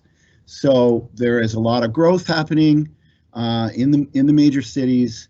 There's a lot of infill building, but there's also, for large cities, geographically large cities like Ottawa, there's a lot of growth in that hinter area that's still in the municipality. Well, the township of Russell is immediately beside and adjacent to the city of Ottawa's boundaries. So, of course, you're going to start. You have been seeing some development pressures. So you could allow the development pressures to happen, not do things like heritage conservation districts, and just let your community get overrun and it become very plain. And you know, it'd be one of those places that you could find anywhere, and it would have no unique character to it. Or you can do what people in the community have been telling us they'd rather do, is to have some of this protected without any kind of undue forces on it. It's not intended to be a very strong regime. It's a management tool. Perfect. Thanks, Mike. Mark. I'm just going to add. Council decides the rate to the value of the property. So the value of the property, if it doesn't change, then the rate is going to be the same. So you're not going to pay more taxes. So unless you do renovations and you require a building permit, then your value would increase no matter what, that if it's in the HCD or not. So I think it's important to understand, maybe if when we present to council, we could have maybe a statement from MPAC or something like that that say what's the trend, have they seen an increase in value for properties that are designated as part of a heritage. So we'll follow up on this. This is not, like you said, a clear answer, yes or no, but so we'll start with the first question that we didn't answer for the first part. One of the question is, there has to be a practical element built into the guidelines. Parking access to the vet building for patrons with sick animal is required at the front. So Alex, if you want to answer this one. So I think we're talking about parking access. So I'm just gonna jump in that if the access is already there, we're not gonna ask to remove it, so it doesn't apply for existing accesses. It does apply to new entrants, but Alex, if you want to jump in. Sure. So when it comes to accesses, so the guidelines are identifying that new parking should be at the rear or in the exterior side yard of new buildings.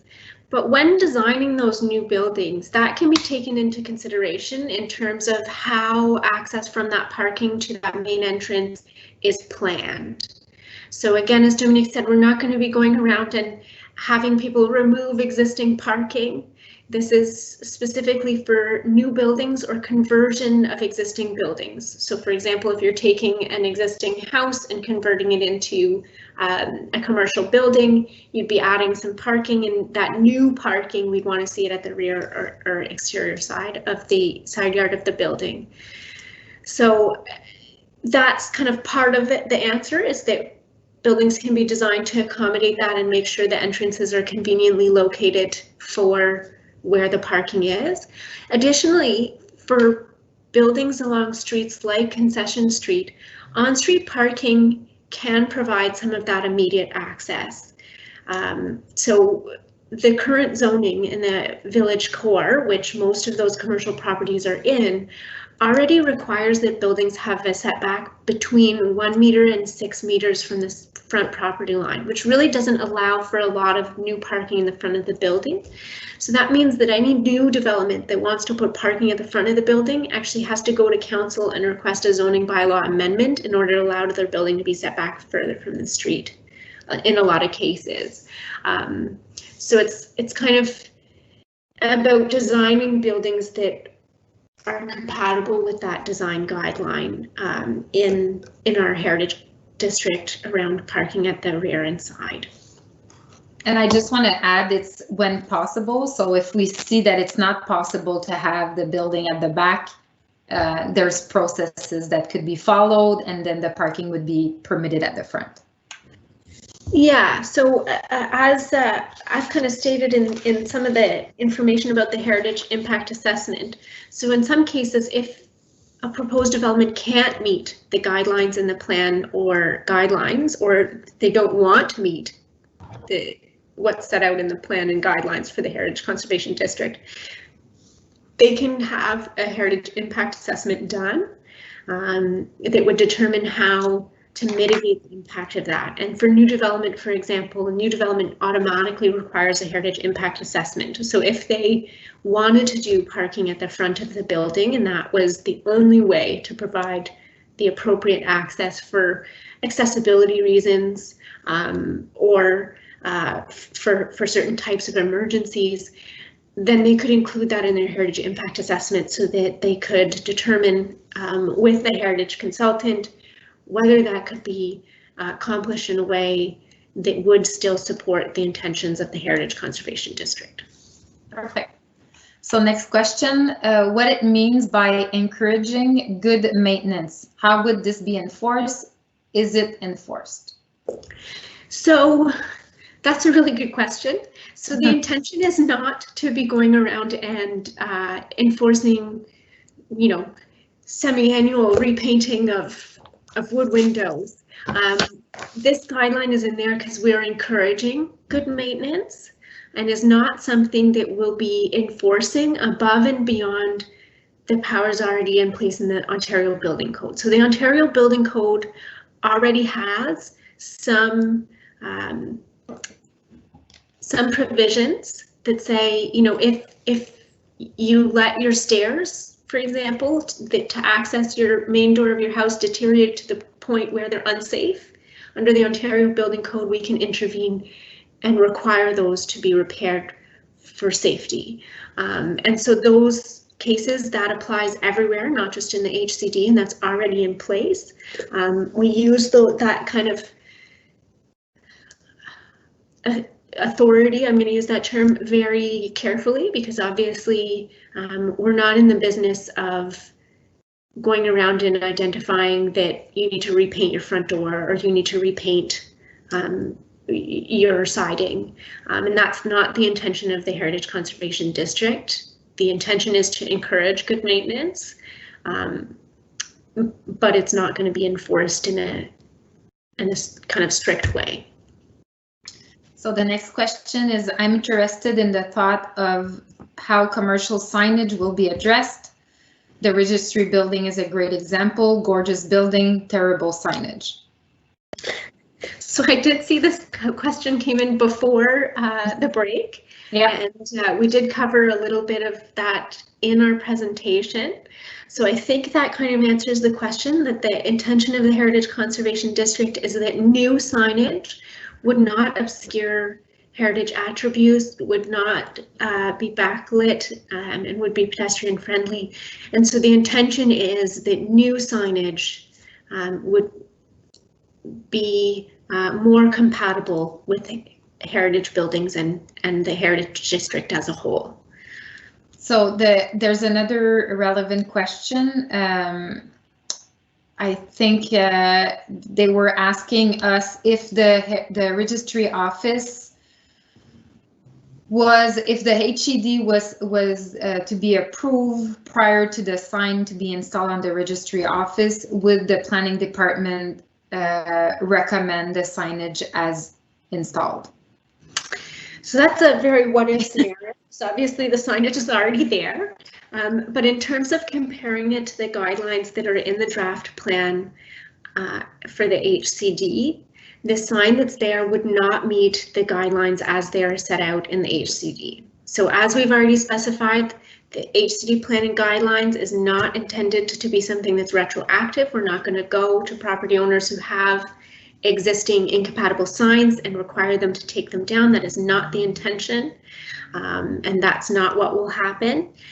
But if a new sign permit came in for a similar sign on a different building, it would not be consistent with the guidelines as they're set out, because it obscures a heritage attribute, and I believe it's a backlit sign as well. Sounds good. The next question is, I do not observe a section on accessibility in the report. How would the AODA standard be integrated in the planning approval process for the proposed heritage district, especially site plan approval, major renovation, ramp, sidewalk, and parking? So there isn't a dedicated section in the guidelines for accessibility. Things like ramps and accessibility accommodations are mentioned in a few sections in terms of saying that effort should be made to increase accessibility, but do so in a way that's compatible with the district as much as possible. We recognize that in some cases, accessibility is going to have an impact on compatibility, you know, where there's an existing building and a ramp has to be put in for accessibility, or wants to be put in for accessibility. It could impact the heritage character, but in terms of the overall district, we want to make the district accessible. And I think that introducing those types of interventions to increase accessibility in as sensitive a way as possible is of benefit to our entire community. In terms of the HCD enforcing the AODA, so the AODA is the Accessibility for Ontarians with Disability Act, and that is a provincial act under the authority of the province of Ontario. So municipalities are not given the authority to enforce the AODA. We, as part of the site plan process, we review projects to determine if they meet our zoning bylaw, and as part of the building permit process, we review projects to determine if they meet the Ontario Building Code. And some portions of the AODA are reflected in those documents, but the HCD is not really a tool to enforce compliance with the AODA. That's not the intention of this tool. It does support accessibility because it is an important part of making our community accessible for everyone, and that's, I think, really, really important, but it doesn't enforce it. And Alex, if I might just quickly add, that is a great example of how the HCD plan is not intended to stop everything in its tracks and preserve the village exactly the way it is and don't allow any change. It's about managing change. So it's about encouraging the opportunity to increase the accessibility within the district. And yes, please go ahead and build the ramps, but let's do it in a compatible way. A number of years ago, we did a new accessibility ramp to a historic property in Perth, and the federal government ended up using it as an example that they took across the country to teach property managers of federal buildings how to do sensitive accessibility additions to their historic properties. So there are guidelines out there. There are ways to do it well, and we would definitely encourage accessibility to happen within the district. So thank you for the answer. Next question is, how will this impact property decision for homeowners with river property? So I think I understand what they're asking, but if after giving my answer, the individual will ask that question, I'm not answering the right question, let us know. So in terms of the river is considered part of the public realm, and so we mentioned a few times like visible from the public realm. So alterations visible from the public realm are subject to these guidelines. So properties that back onto the river would be subject to those guidelines as well for the facade that's facing the river, as well as the facade that's facing the street. So it's just something to keep in mind. They have two sides of the building that are visible from the public realm, similar to corner properties, which are obviously visible from both streets that they front on. Perfect. Next question, what qualifies as major and minor permit? I think there's a long list, and I think I would refer the person to our website and look at the document, unless you want to generalize what could be minor and major, but at the same time, I don't want to miss anything. So unless Alex, you want to suggest something else? No, I think I would agree. I would say check the draft plan and guidelines. We went through some of them. Again, I think this question came in before the break. So we went through some of that a little bit in the second half of the presentation, but I really encourage people, if they're asking when's a permit required, when is it a minor permit, when's it a major permit, check the draft plan and guidelines, because they're much more detailed and they're going to give you a really clear picture of what is being proposed at this time. We are accepting comments on this section as well as any other section. So if in reading that section you feel that the level and type of permit required is not appropriate, or it should be a higher level or a lower level, or a permit should be required or shouldn't be required, let us know. And again, it's section 4 of the report guidelines, and it's the under section of the implementation. So as Alex mentioned, it's really easy to refer to, and there's a table, so you could basically see what would be qualified under the minor and the major permit. Next question, how do we know when an application is submitted for a permit? So I guess the question is that, is there a public process to see if your neighbor applied for a permit under the Heritage District? I think that's what the question is. I'm honestly going to refer this one to MTBA, because this isn't something that we've discussed with MTBA or that I've read anything in the Heritage Act about. So maybe they can provide more insight on that. So Mark, the question is, how do we know when an application is submitted for a permit? I don't really understand the question. Is the questioner asking if they want to know if someone else on their street is applying? I think that's the meaning of the question. Like usually for a zoning amendment, we'll put a sign on the property. We're sending notice to in the buffer of the property that is being affected by the zoning. Is that such a process when a property owner apply for a permit under the HCD? Would we advertise it, or is it just a normal process for a permit? It's normally just a regular building permit process.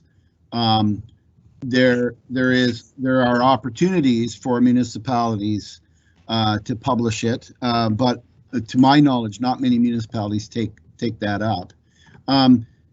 It's a little different for between this and zoning. This is a lot closer to just regular building permit things that people would do, whether it would be roof replacements or small additions or developments of any kind. When it's a development and you have to go through site plan application, that's when you folks will spring into action and put the sign on the property, as is required under the Planning Act. And I think I think this person need not be concerned if his neighbor is doing a roof replacement, because before the HCD, they would do their roof replacement. They just get their permit.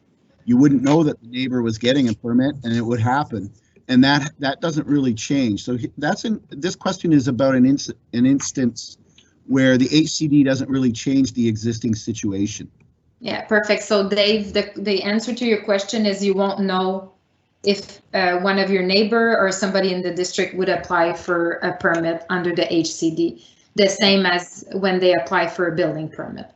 Unless it's for developing the property and where that requires site plan application. Or zoning amendment, yeah.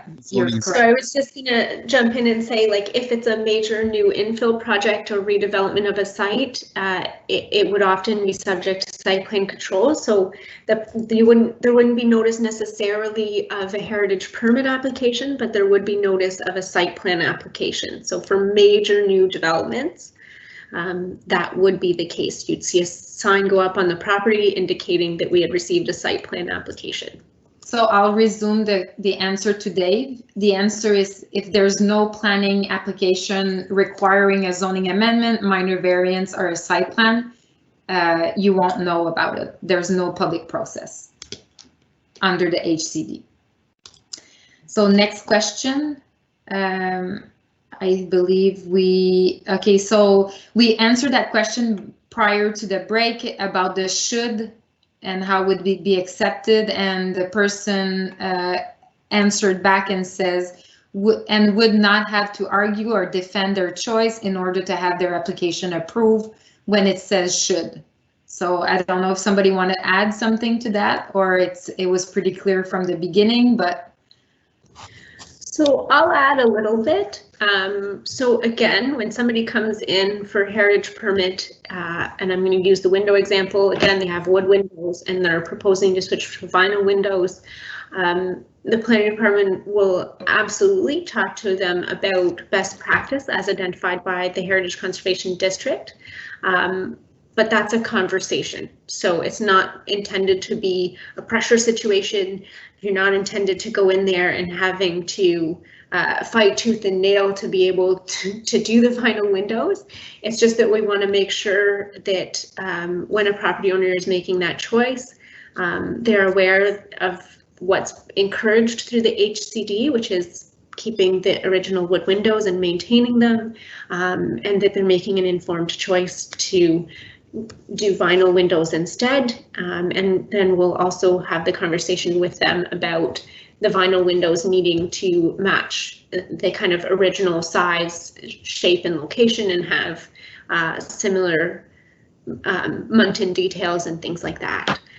So I hope that kind of addresses the concern. Like, it's not the should is not intended to set people up for a battle. It's intended to give them the flexibility to make the choices. And we want to make sure they're making an informed choice, but it is still their choice. And yeah, I would agree with your answer, Alex. I would just add one other thing, is that on slide 53, one of the times that you brought this up during the presentation, there's a photo with a wood window with a storm in it, a storm window in it. I think it's that upper curve top window. I think that's appears to be a storm window on the front of the window.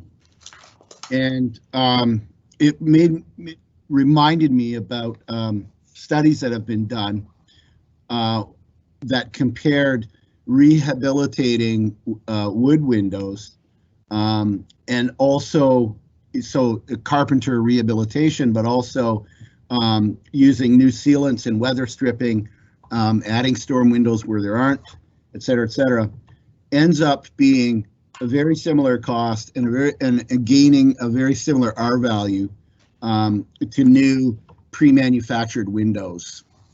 The other thing that they do, they showed in some of these studies, is that rehabilitating existing wood windows keeps jobs local, because you might end up buying a window from, Georgia or something that was built in a factory down there, and there's no money in the community, whereas a local carpenter might fix your wood window.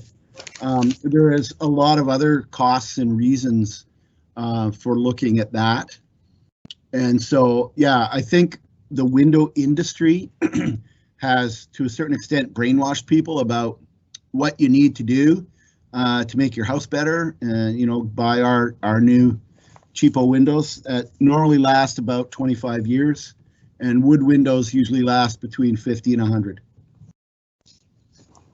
Perfect. So the next question is, will there be a fee for decision concerning the HCD issue? It's not an issue, but will there be a fee for the decision making? So in terms of deciding whether to approve the district as a whole or not, absolutely, there's no fee to that. We're going to be presenting that to council. And I think the question was more about the permit. The permits? Yeah. That's something that council would need to decide on.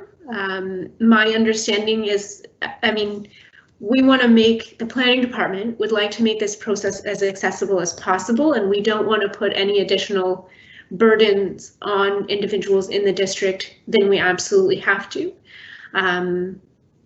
But there is time that is spent reviewing permits. So how that time ends up being paid would either be through kind of general revenues or through a fee for each permit. So that's something that council would have to decide on after making it, or as part of making a decision about the Heritage Conservation District. Dominique, you can kind of correct me on that if council has already given direction in this area. But right now, the planning department really can't answer that question definitively. So there's no direction coming from council, and there was no suggestion either from staff to council. So it's something that we will have to evaluate on when reviewing application. We have the same type of program, or where we have the CIP, which are grants that we are giving away for businesses, and there's no fee for application for the CIP. So it's something that we'll have to evaluate the amount of time that we're spending on reviewing. Maybe we're going to look at implementing a small fee for minor and another fee for major permits. So this is something that we are not decided yet. Again, as Alex mentioned, it's something that we're doing for the Township of Russell, for the Village of Russell. It's not any gain to the Township of Russell. It's something that we're really doing to protect the feeling and the sense of the Village of Russell. So everything is going to be considered when we're going to bring the report to council. And at the time that council will make the decision to approve or not the HCD, then we'll have to come back and amend our user fee bylaw if we're suggesting to have application fee for the HCD permit. And Dominic, the municipalities that we're familiar with in Eastern Ontario and in other parts of Ontario either have no fee for a heritage permit or a very nominal small fee.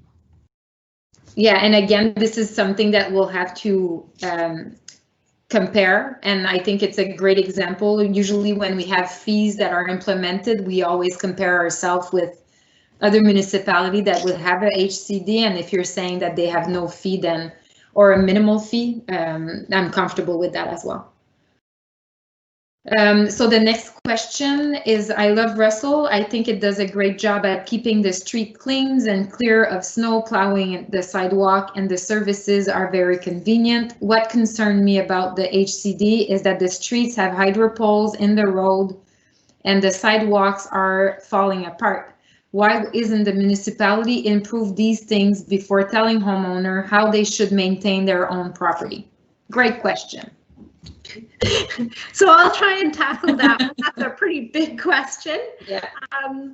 So in terms of what we're telling property owners to do, so we've kind of answered a question about maintenance and how that will be enforced.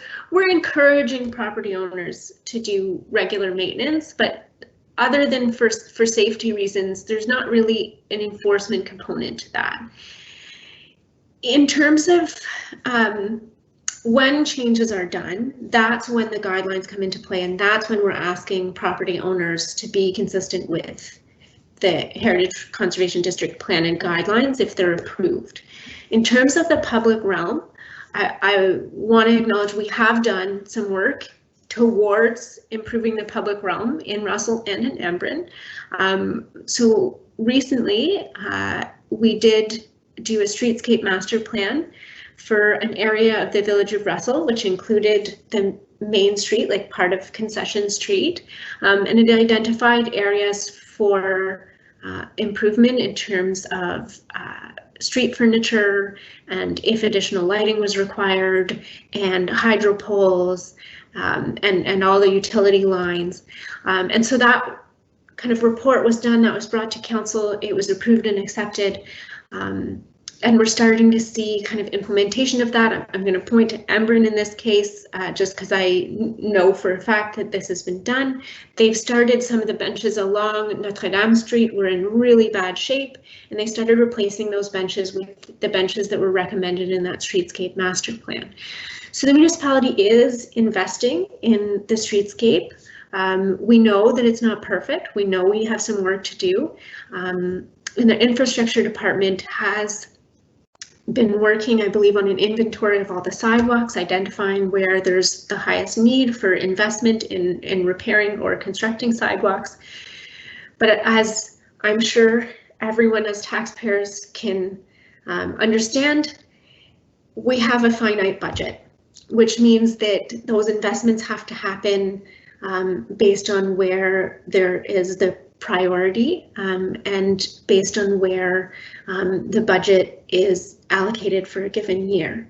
So I can't say, because I'm not in the infrastructure department that takes care of sidewalks, I can't say when those sidewalks are planned to be done, or what portions of those sidewalks are going to be redone. But I just want to acknowledge that they do have a process in place to review the condition of assets throughout the township of Russell and prioritize investing in repairing or replacing those assets. So it's not that the municipality isn't investing in our public realm. We absolutely are. We understand we have to play our role too in improving the village of Russell and maintaining the village of Russell. And I hope that kind of addresses your concern and answers your question a little bit. And I just want to add as well, Alex, that just to inform the person that just sent us the question, that the infrastructure department was as well involved in the heritage review report, and they are committed to make the changes to sidewalks, street light, and stop signs and road repaving and everything that is touching the infrastructure accordingly to the heritage report. So it's a partnership, as you want, as I could say, that is done with all the department of the Township of Russell to make sure that we're not asking property owner, and we're just guiding them if they want to do change. And we are committing ourselves as well that when we do amelioration on streets and stuff like that, that we are respecting the same guidelines as what we're imposing on property owners. So next question. It appears that my house at 435 Church Street has been considered as a strong contributor. Is this going to affect my property taxes? So I think we've answered that question. Will the series of Q&A you have received be published? So I've already asked to see if it was questions that we received prior to the meeting by emails, and the person responded yes, but I would also be interested in seeing the Q&A that were raised on this platform as well, since they do not appear to be visible at all. So in the past, we did publish the Q&A on the website, so I believe that we'll do the same thing for this meeting. So unless I'm wrong, that's the intent, that we're supposed to post the Q&A on the website on the Heritage page. Is that still the intent, Alex? So for the last two public meetings, because they were recorded and we posted the recording online, we didn't always post a written copy of the Q&As because people could view them as a recording. In terms of comments that are received and questions that are received, we'll be trying to incorporate those all in a table of comments for when we present it to council. So some of the clarifying questions where people are asking questions to better understand the district, those may not be included in the table of comments to council, but any of the comments where somebody was weighing in on the Heritage Conservation District or making suggestions or pushing for changes in the draft, those will be included in the table of contents to council, along with how those were addressed, and if they weren't addressed, why they weren't addressed, so that council can consider those when making their decision. So that includes comments received at tonight's meeting, as well as comments and questions received by email.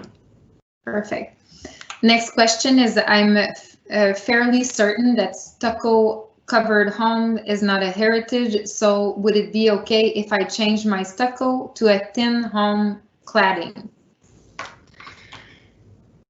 So this all comes back to heritage evaluation for your specific property.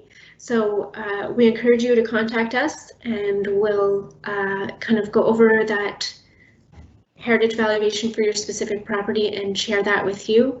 And again, we're looking at sharing them all online as well. So just feel free to shoot us an email if you want to see it very soon. And then yes, depending on what that heritage evaluation identifies as heritage attributes, if the stucco is not identified as a heritage attribute, then obviously that would give you more flexibility for covering up that stucco if you wanted.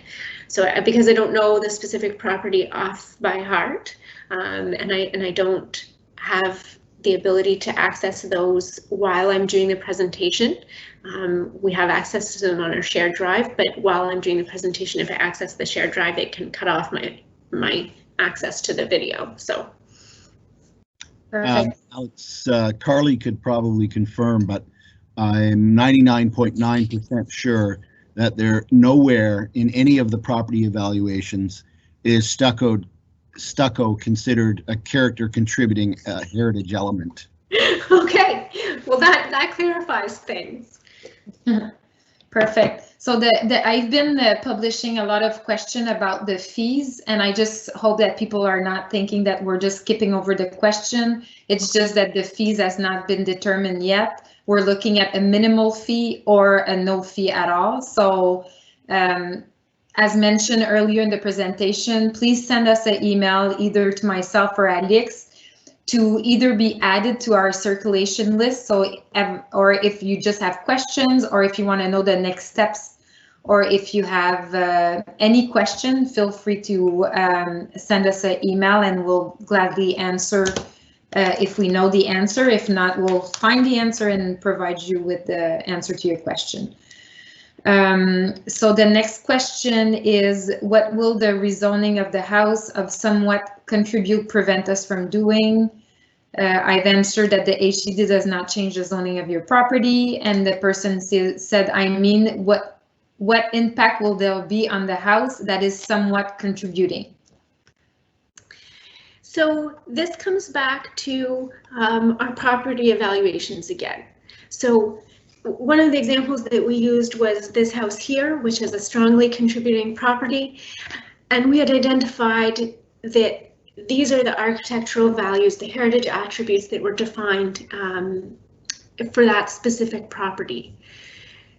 And those are the attributes that are protected, and those are the attributes that need to be maintained in accordance with the guidelines set out in the HCD plan.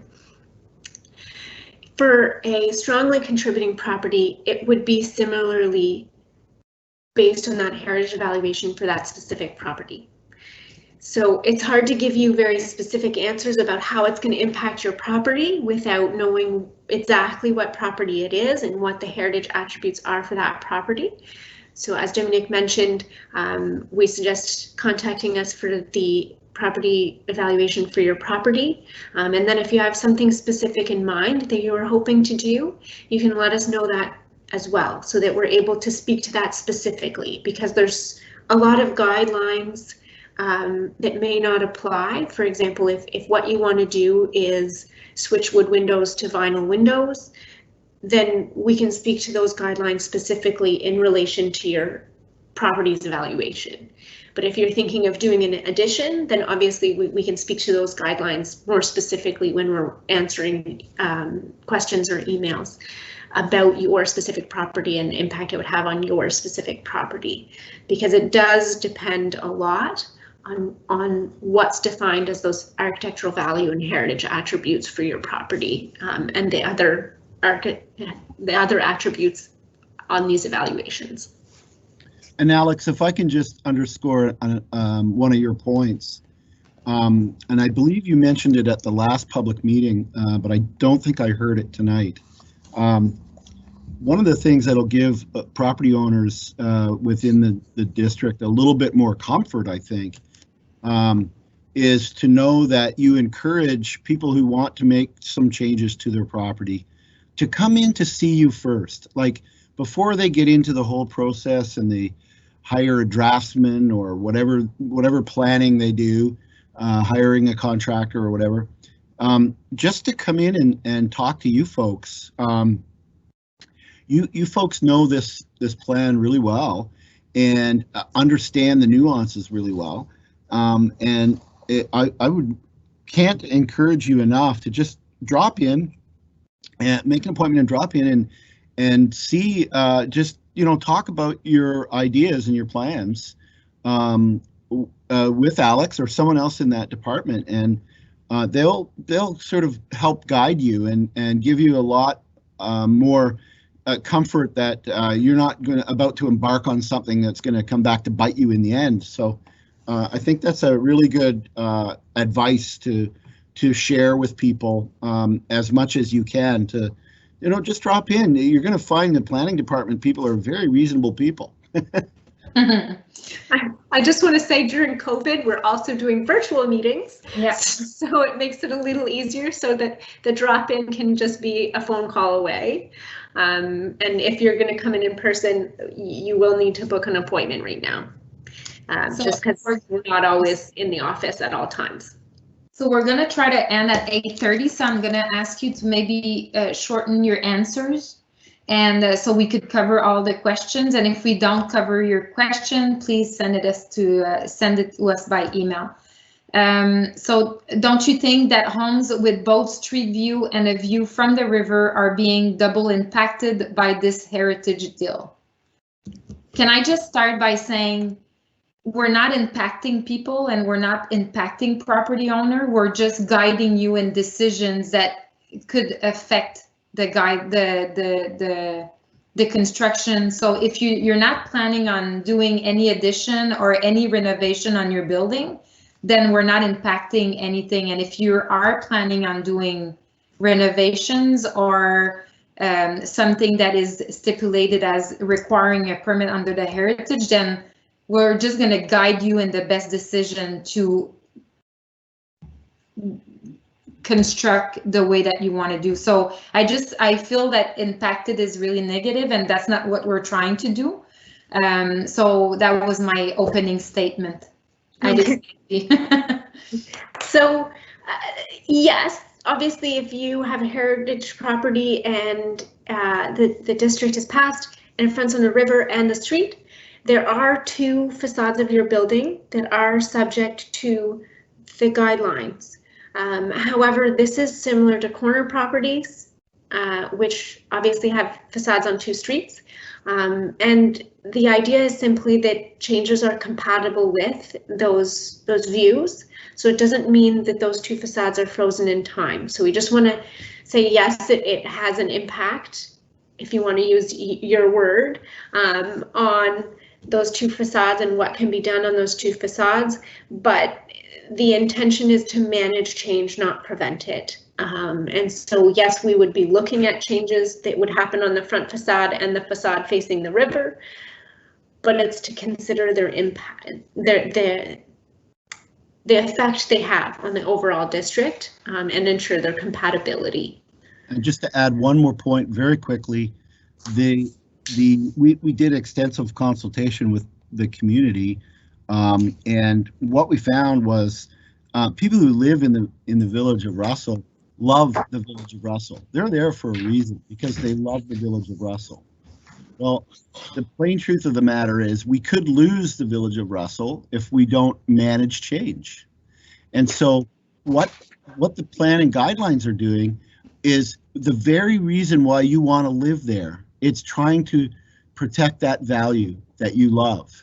And it's trying to do it in a way that's very flexible and works with property owners, so that it's not a strict regime, that these are guidelines. So I think that's a really important point for people to remember. If you love Russell, you should really love protecting Russell, the character that is the reason you love it in the first place. That's a great answer. Thanks, Mark.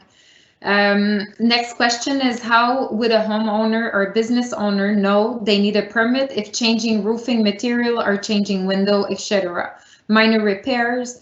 If a building is sold, how would the new owner know that a permit is needed? So we're going to continue to communicate as much as possible about the HCD and keep people informed about the Heritage Conservation District if it's approved. And what that will look like is obviously going to be evolving as we get better at communicating what's required. Some of the options to keep property owners informed and remind them, or inform new property owners, is to send periodic mailouts to property owners within an approved Heritage Conservation District, and put postings on our Facebook page and our township website. It's also going to be when people come in for building permits. If they're in the Heritage Conservation District, they'll be kind of guided at that point in terms of the fact that they're in the district and what that means for them. Something to add? No? Okay. Is there a HCD proposed for the village of Embrun? So I'll answer that question. So back in 2015, this is when everything started. We had retained MTBA to proceed with evaluation property in both the village of Embrun and Russell. Those evaluation property were to be designated under Part 4 of the Act and not as a heritage district.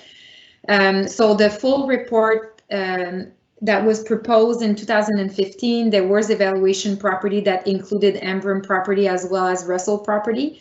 Once it was presented to council, council decided to not proceed with Part 4, and that's where the idea of the heritage district in Russell was entertained. Therefore, we started back the process back in 2018 with MTBA again, just to focus, as the council mandate the administration to just start with the HCD in Russell and not evaluate individual property that were evaluated in 2015.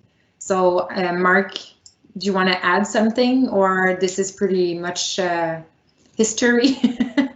I think you got it bang on, Dominique. The only thing I would add is that when we went around looking at properties for individual designations, it really occurred to us that there was a high concentration of heritage value in that village area, and so it was actually one of our recommendations as well.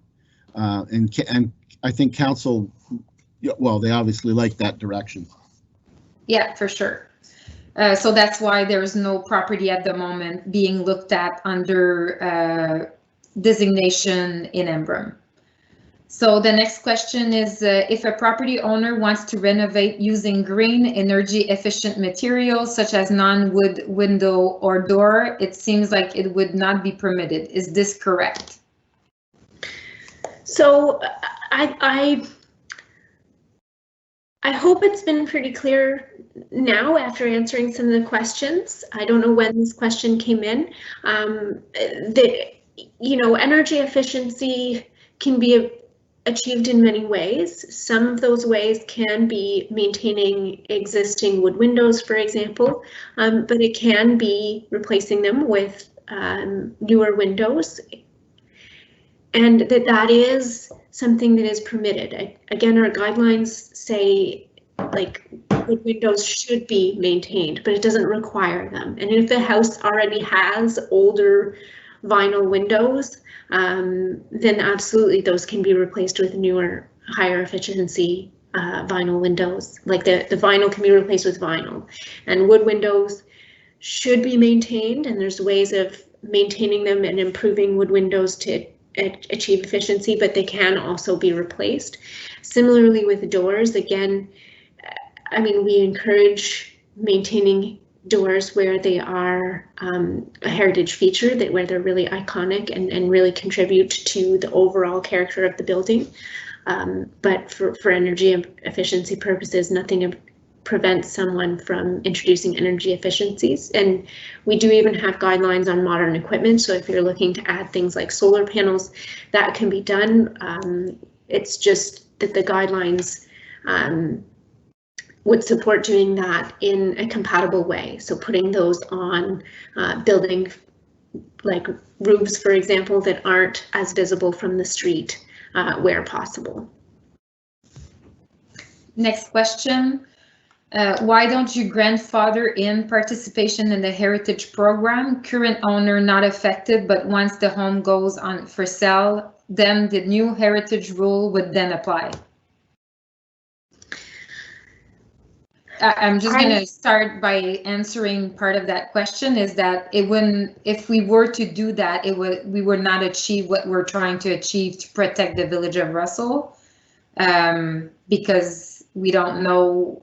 And it would be hard for us to manage as well, because we don't know when new property become, like when the property is sold. So, and the main point is that it would not achieve what we're trying to achieve. Yeah, and I think I'll just add a tiny bit to that. Like the Heritage Conservation District Plan and guidelines are intended to be written so that they apply the same to everyone who is in an approved district if it's approved. There's no preferential treatment for certain property owners or other property owners. It applies to all properties based on the evaluation for that specific building. Regardless, yeah, so it's not attached to the owner, it's attached to the actual building, the location, and what the building looks like. So, I mean, in that way, for us, that's applying it equitably to all property owners, whether you're a new owner or you're an existing owner. If this is approved by council, it would apply in the same way and puts everybody on an equal footing in terms of the expectations. Okay, perfect.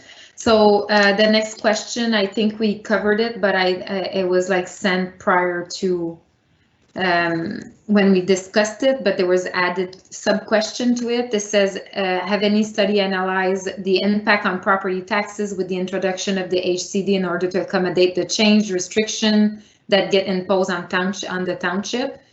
And then following our answer to look at the Waterloo study, that same person says negative. There is no reference made in the Waterloo study that could be found that referred to the property taxes in these municipalities. It focused on property value. My question, just a second, it was just another one added to that. And my question was more about the overall taxation level in the community that add a HCD, given the added requirements and expense directly related to these parameters, heritage style lighting, signage, seatings.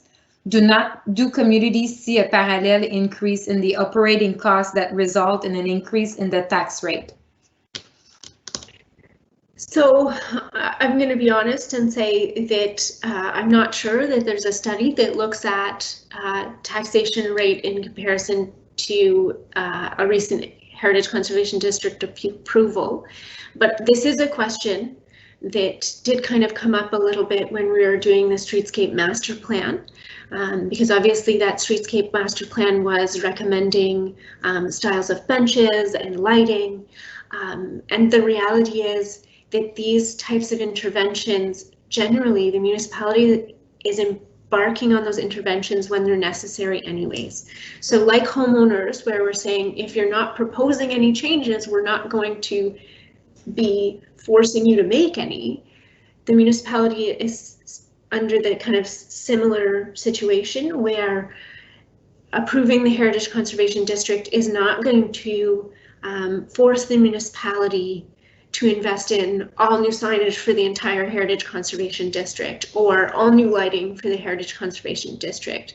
It's just going to mean that when we are choosing new lighting, we'll be looking to make sure that the new street lighting that we're choosing is compatible with the Heritage Conservation District.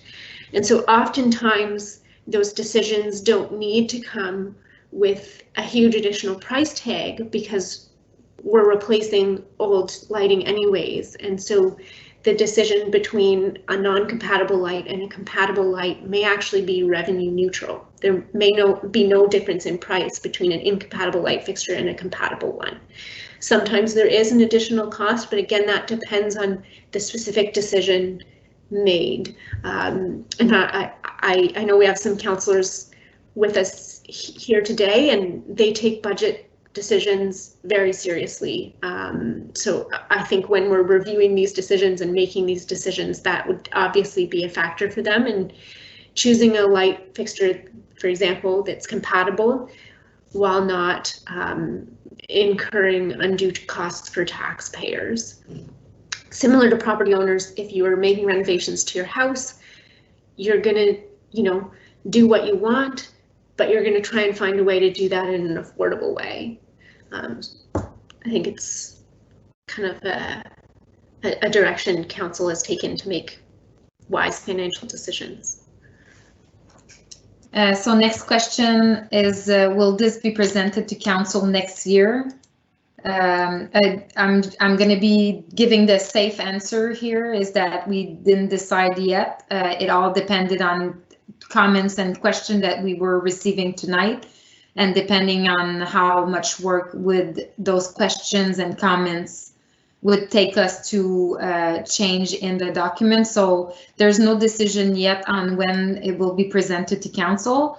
However, if you want to be informed of the date that this will be presented to council, I would invite you to send us an email and be added to our circulation list so that we could share the date meeting with you. Next question. What is the appeal process of the heritage building? So there's kind of multiple layers to that question. For the district itself, if council chooses to approve a heritage conservation district, anyone who made comments at a public meeting or written comments in advance of the decision of council, or anyone who the appeal board determines has grounds to do so, may appeal the decision of council to the local planning appeal tribunal. So anybody who owns property within the district and anybody who's already on our email circulation list will receive notice of the decision of council. So and it will stipulate Yeah, that'll be sent by mail, and then if you're on our email circulation list, you'll receive it by email. So it'll be sent by mail to all property owners within the district. Perfect. In terms of a sorry. decision, oh, sorry. Go ahead. I just wanted to answer on if the HCD is approved and you were asking about appealing a decision on a heritage permit. It depends what type of permit. Minor permit, heritage permits, the decision can be appealed to council. And major heritage permits, the decision is made by council. So if you wanted to appeal a decision on a major heritage permit, you would appeal it to the local planning appeal tribunal. Next question. We appreciate your flexibility and wanting to protect the village of Russell. We all love Russell, but managing change should be done at an individual level. The whole district being considered heritage seems excessive. How can we take our house out of the HCD? So the Heritage Conservation District is a district as a whole. We're not looking at designating individual properties under Part 4 of the Heritage Act. We're looking at designating a whole area under the district. So you can absolutely express that you're not interested in being part of a Heritage Conservation District. We will include that comment in our consolidated comments that we present to council when the Heritage Conservation District is presented to council. There isn't really a mechanism in place to kind of opt out a single property from within the district.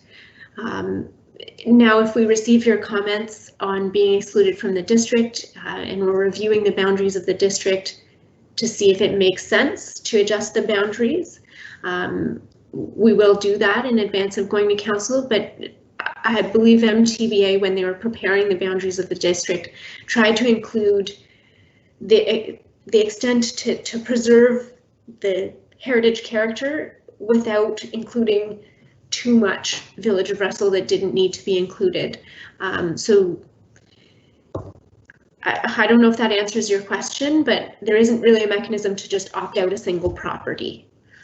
I think, Mark, I would like to add you to add that if we were to leave it to individual level, what would be the effect of that? So basically that question is that we love Russell, but they feel that managing change should be done at an individual level. Well,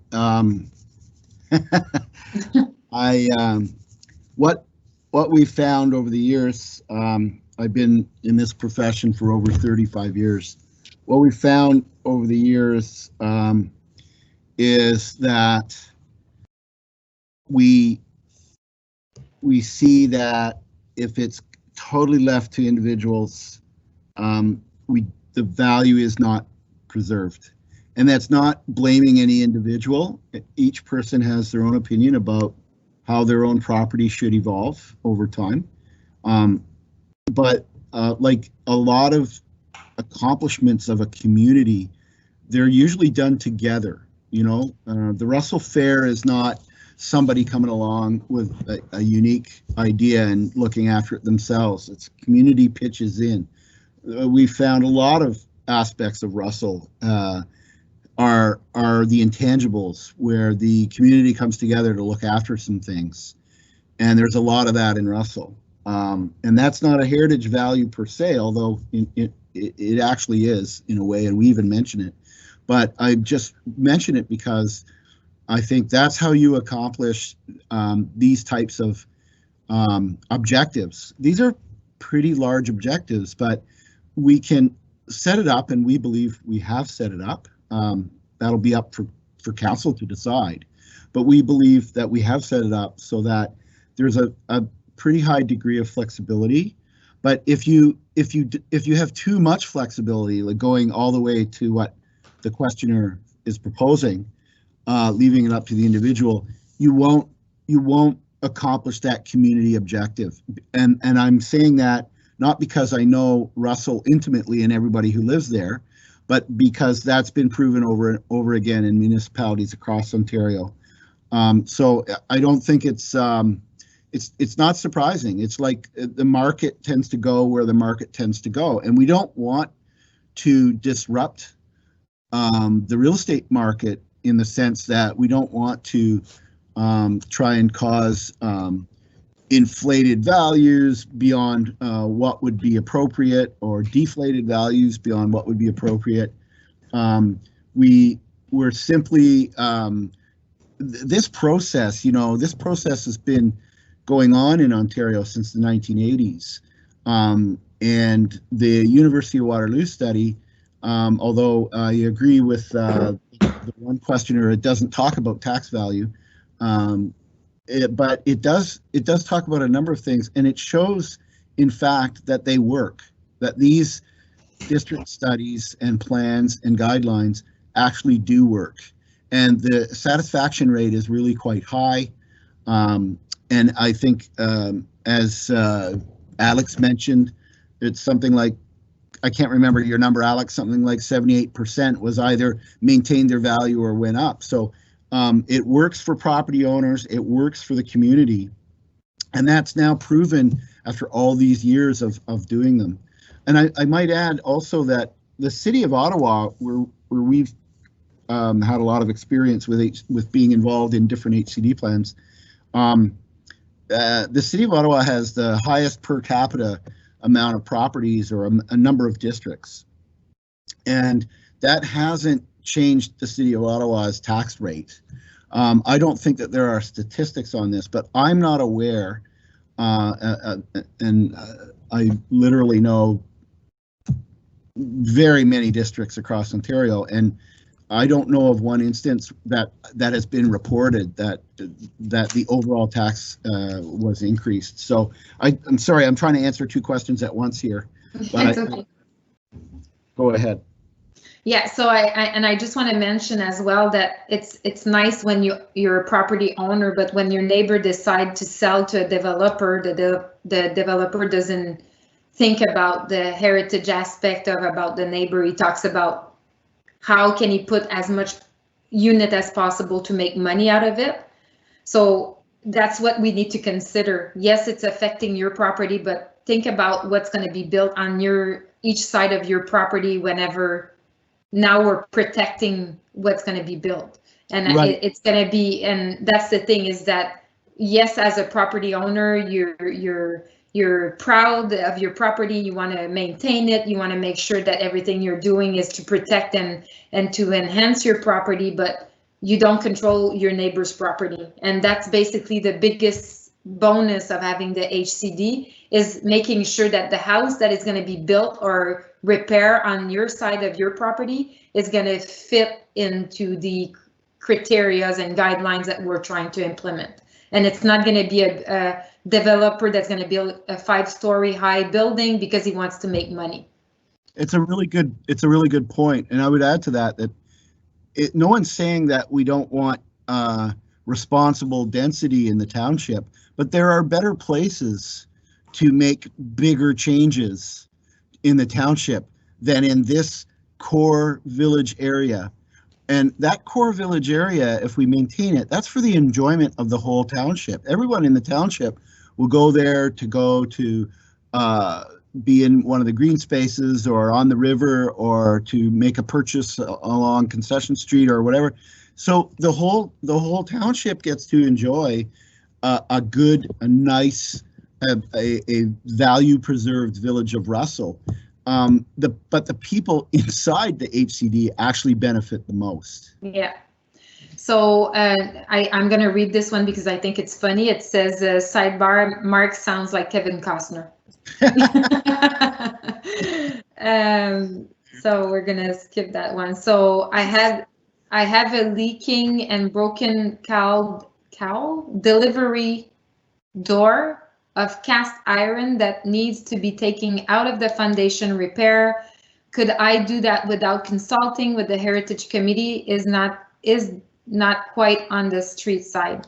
I'll answer that question. Please send us an email exactly with your address, and then we could answer specifically your question based that if the HCD would be approved or not. We could guide you and tell you what would apply and how would it affect your decision.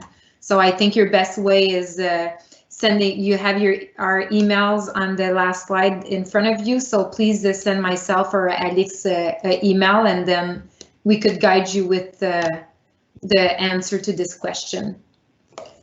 Thank you for indulging our questions. I would truly hope you don't feel too beat up by all of these questions. This is great initiative, and I will be positive way to protecting what we all love about Russell. This has been a reassuring and informative way to allowing us to discover more about the plan and raise our concern. So thanks for the comment. Thanks for and again, I just want to reassure that we're not doing this for the Township of Russell benefit. We're doing this for the Township of Russell resident, the Village of Russell residents, because if you don't want this, we won't do it. That's basically, at the end of the day, you need to support what we're doing for you. And if this is not the case, then there's no need for us to move forward with this plan. It's not something, like we said from the beginning, we don't want to force people to do something that they don't want to do. And as a responsible of this department, it's not something that I would present to council in a positive recommendation if we don't have the support and the full support from the resident of the Village of Russell. Will taxes be lowered in the Heritage Conservation District since the house will be needed to be insured as a heritage, and that costs more for housing insurance, especially fire? So I don't know if we talked about the taxes, but does somebody know? I know that we've talked about it in previous public meeting about the insurance, and I remember that we did some research, and I don't remember what the answer was. So Alex or Mark or Carly, if you have better idea of how to answer that question, just about the insurance of the house that are designated under the Heritage District.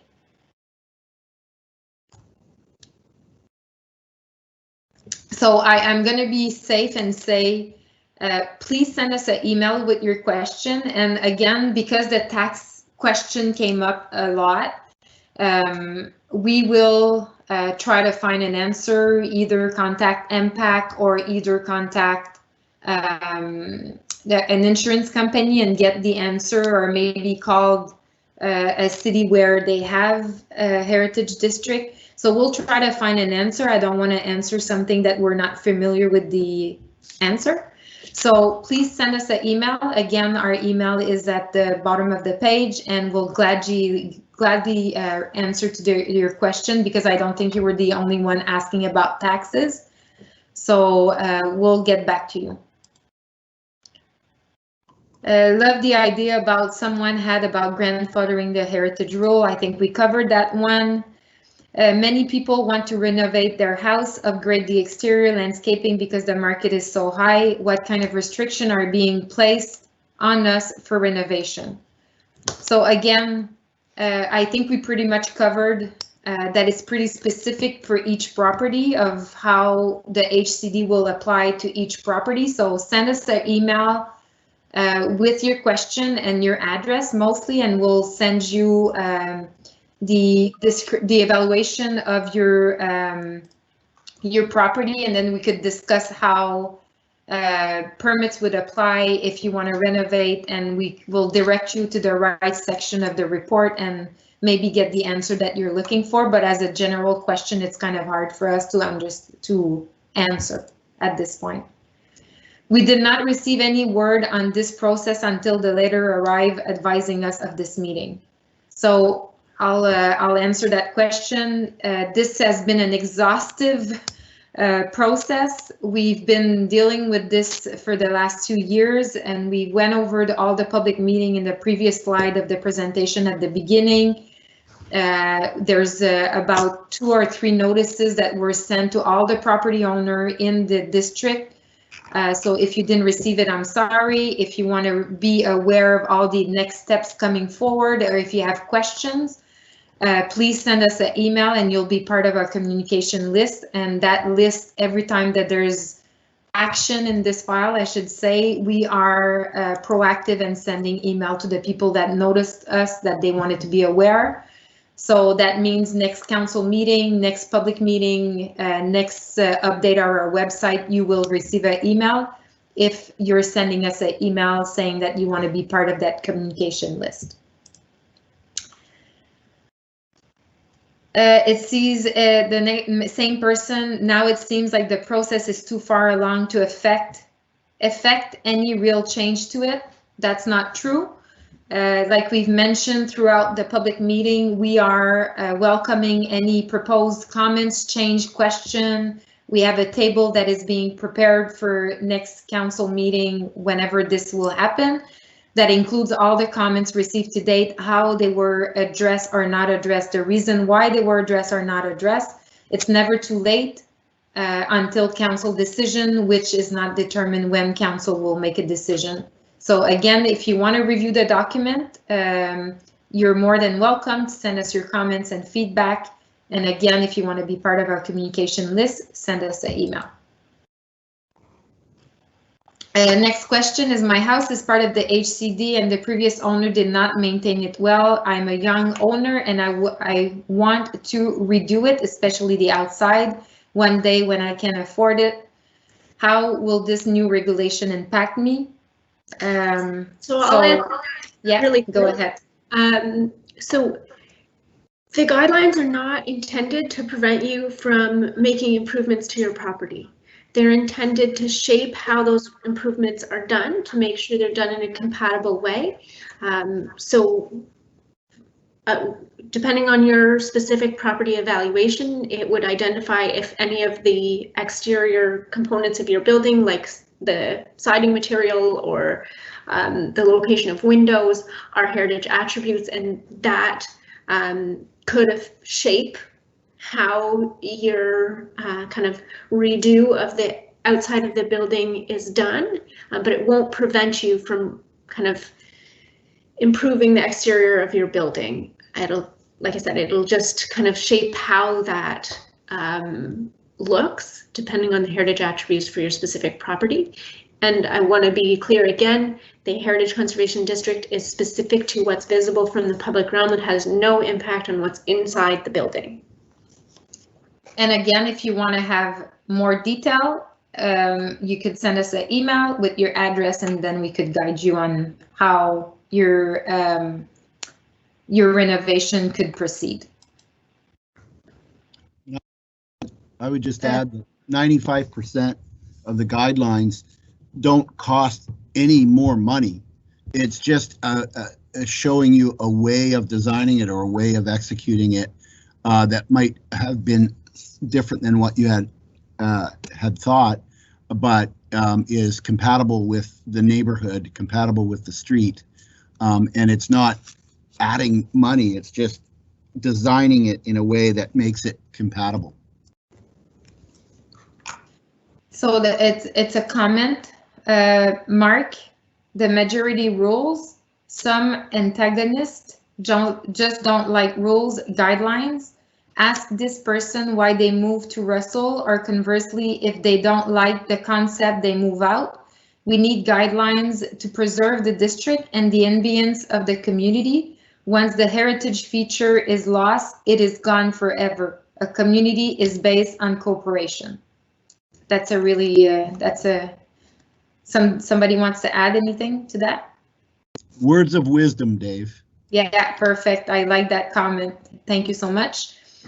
Okay, this was already, it seems like many ugly buildings are being included in the core.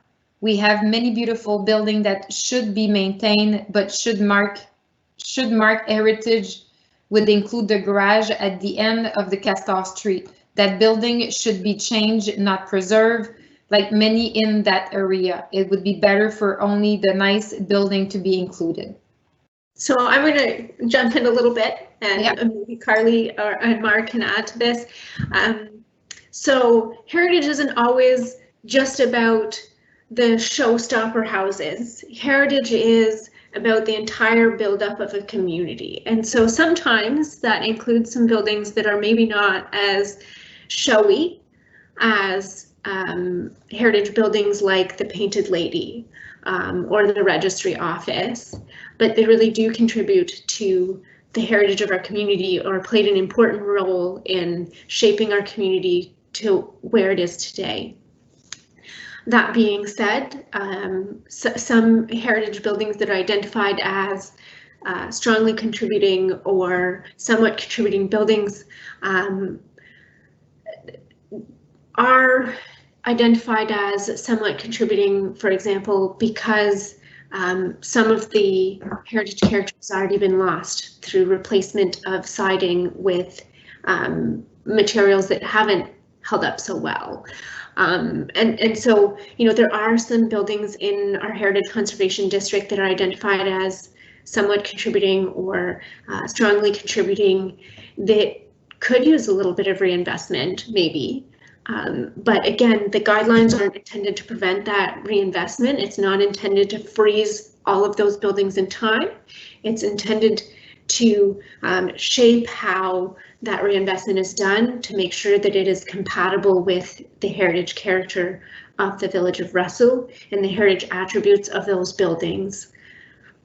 Mark or Carly, do you want to kind of jump in a little bit? Do you have anything to add?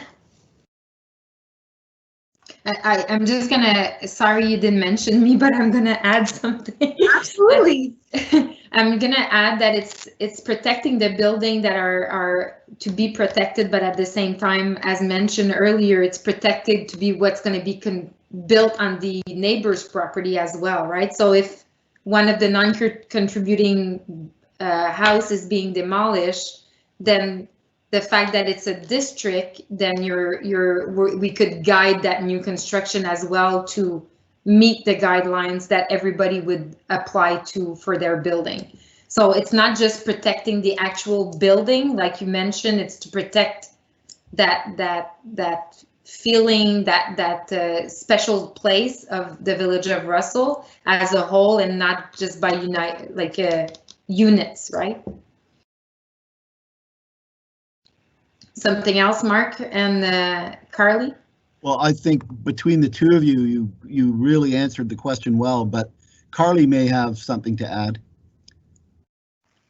Yeah, it was just kind of a note on like the contextual values and the associative values.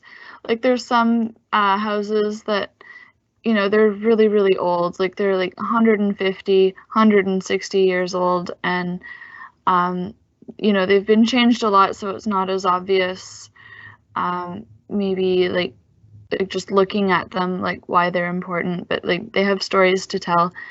Some of them have like they were owned by some of the first people ever to settle in this area. So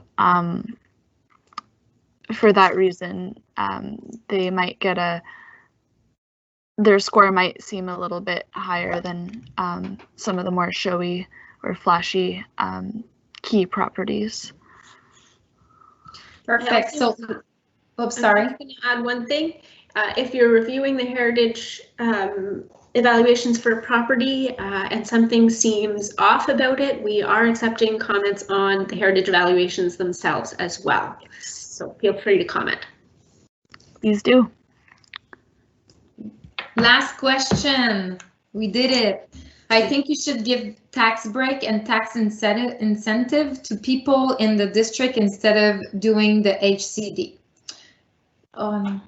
So basically, I'm gonna mention that we do have a program which is what I talked earlier. It's the CIP, it's a community improvement plan that are giving tax incentive to businesses on the village core of the Village Embrun in Russell. And there's also a program as part of the CIP that would give tax rebate for the next 5 years. So it's something that if the HCD is approved, that we could include this type of program as part of the CIP.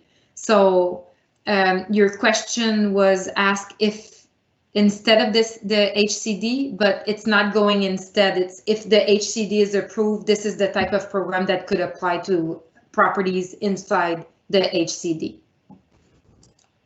And that's so true.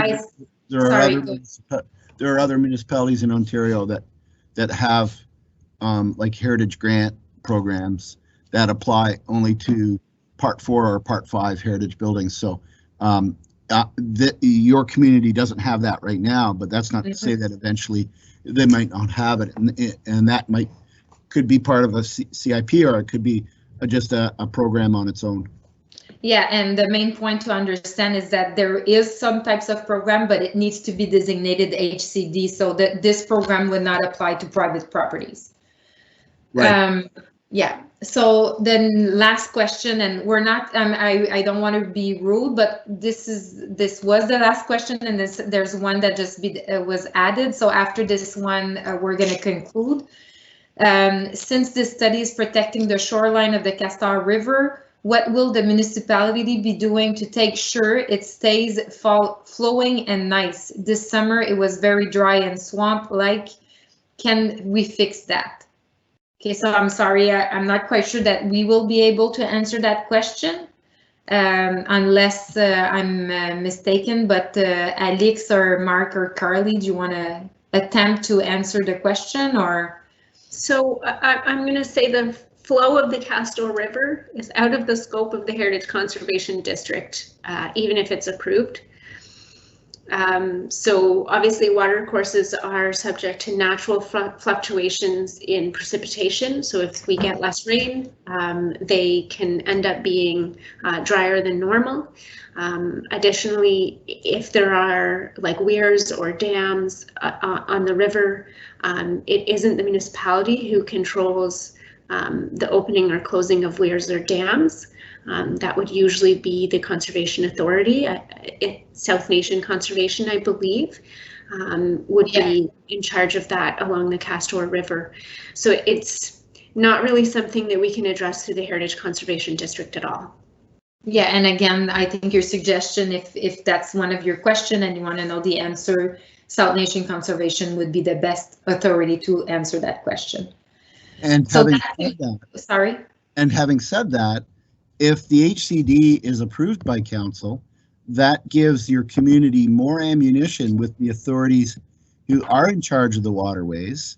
You can take a plan and guidelines to them, and it's chock full of gorgeous views of the river, and say, look, we've got a heritage community here. We need you to pick up your game on the ecological aspects of the river for us. Yeah, for sure. That's a good comment, and it's a good tool at the end of the day. If this is approved again for all other authorities and to manage change in any type of utility infrastructure, it's going to guide moving forward all the new development and all the new improvement that the township is trying to achieve. So that concludes our presentation and the question period. And again, I'm not going to say it enough, like, you have our emails.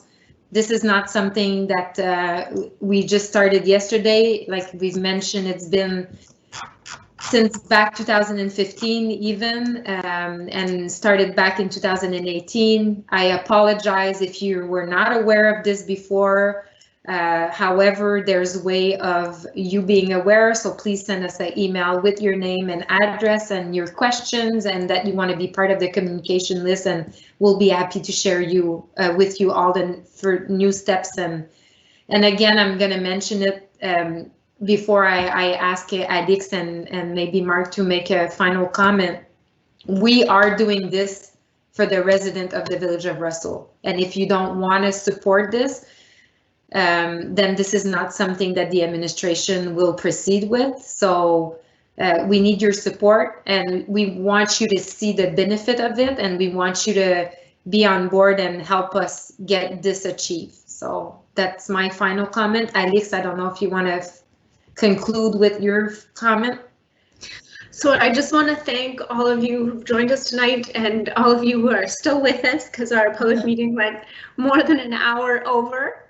So thank you for your patience, and I hope that extra time was valuable. We feel like the Q&A session is a really important part of our public meeting, and I think we had a lot of really great questions tonight, and we hope we gave you some good answers to your questions that helped address your concerns and provide you the information you need moving forward. Please do reach out to us if you have more questions or if you have concerns. We really do want to hear from you. This is not a done deal. It does still need to go to council, but we do want to have a really strong, robust public feedback and public consultation before we bring it to council. So again, we can't thank you enough for coming and joining us tonight. We really appreciate it. Mark, final comment?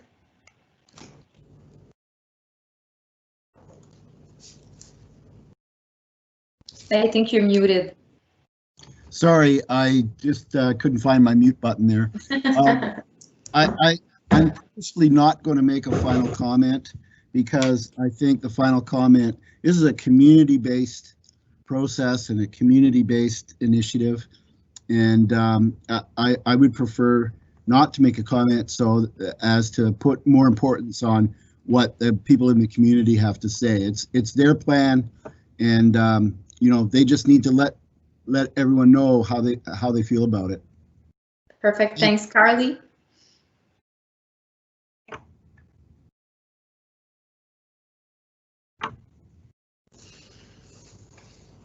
Carly is at work at the East Block for. Wait, here I am. Oh, she is back. Okay, I also lost my mute button.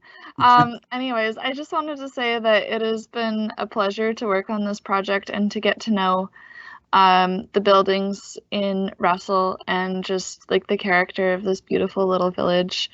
It's a really special place that you have, and you know, don't take it for granted. Like, it's just so beautiful. Like those trees. That's really true. Thank you so much, Carly. Yeah. So again, please send us an email with your questions, and if you want to be part of the distribution list, and we'll be glad to answer your questions and send you the answer that you want. Thanks again. We're done, and I hope you've learned something, and I hope that you're going to share the information with your neighbors, and everything is on our website, and thank you so much for attending. Thank you.